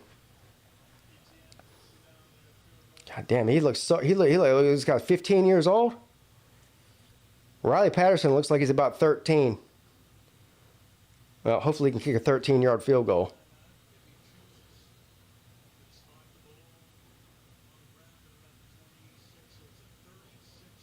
36-yard field goal, to be exact. I'm not looking at my phone right now if you're watching on YouTube because the people in the chat are ahead of me because of the delay, and I already know that they're going to tell me the outcome. Holy shit! There's referees tackling people! Is there anything else that's going to happen in this game that's going to surprise me? I don't really think I've ever seen a referee run up and grab a place holder. What was that? What just happened? We've seen it all, guys. Double passes, double catches, 2-point conversions for no reason. Referees tackling people and shit. What is going on? We're in the metaverse. All right, so here we go. Here is the kick. And the kick is up, and the kick is good. Holy shit. We've just seen it. We just witnessed it. We just witnessed it. We just witnessed it. We just witnessed it. The biggest comeback in playoff history. Well, maybe not. I don't know. I'm saying that without even knowing if that's true or not. I'm just going to go ahead and say it, and I'll retract it later if I'm wrong. I'll retract it later, I promise. But in my mind, wow, what a game. Wow, what a game. Holy shit. Holy shit. Wow. So, I mean, I don't even, look, you guys saw the game. I'm not going to sit here and recap the whole, you guys saw what I saw. But the 4 interceptions, the three interceptions in the first quarter, this game, in my mind, was just over. They looked like a high school team in the first quarter. You can't physically make as many mistakes as the Jaguars offense did in the first quarter of this game to get down the way that they did. And to come back, and for Doug Peterson, with the 2-point conversion, which, by the way, I still think was a bad idea. Doesn't matter what I think. Doug Peterson's the Super Bowl winner, and he's also the playoff winner tonight. What I mean is irrelevant, or what I think is irrelevant. I think we all know that anyway. Holy shit.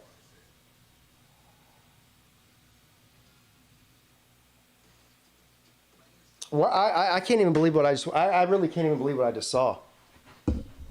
I can't believe it. I can't believe it. I've got hot sauce on my floor. Why? Why do I have hot sauce on my floor? Can somebody explain to me why I poured hot sauce onto my floor? I need to know that. I'll tell you why. Because we just witnessed one of the greatest comebacks in the history of sports. That's why I have hot sauce on my floor.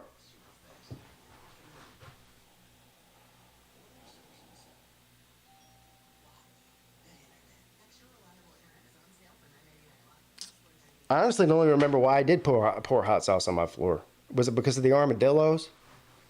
I think it was. Yeah, but whoever didn't talk me out of that, fuck you. Yeah. What? You know, it's one thing. Yeah, you can go fuck It's yourself. one thing to come on here and make an ass out of yourself. But fuck you for not talking me out of pouring hot sauce on my carpet. I'm not outside. There's no armadillos in here.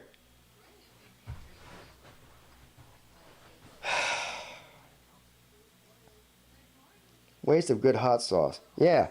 Yeah. Holy shit. My phone's blowing up. That was wild, though. That was a wild ass game, man. Oh man, guys, I've been on for about 4 hours now. I think I'm gonna get off of here. Obviously, I need to clean up the hot sauce and some other things as well. But what a great game! Thanks for hanging out with me too. You know what? I'll probably do another NFL game. Not probably. I definitely will do another NFL game. During the playoffs. You know, I don't know which ones it'll be. We'll figure that out. I maybe even a members only stream. What do you guys think about that? Huh? Maybe even a members only playoff NFL stream. What do you think about that? Those are always fun. You know, congratulations. Congratulations to the Jags. Congratulations to Trevor Lawrence for looking like Brett Favre in the first quarter and Tom Brady for the last 3. No, I love y'all though, man. Have a great Sunday. Have a safe weekend. I'll see you guys on Monday morning at 11 a.m. for the midday show. If you're new here, make sure you hit the thumbs up and subscribe button. We have a lot of fun around here year round. Your boy is checking out. Love y'all, man. Peace out.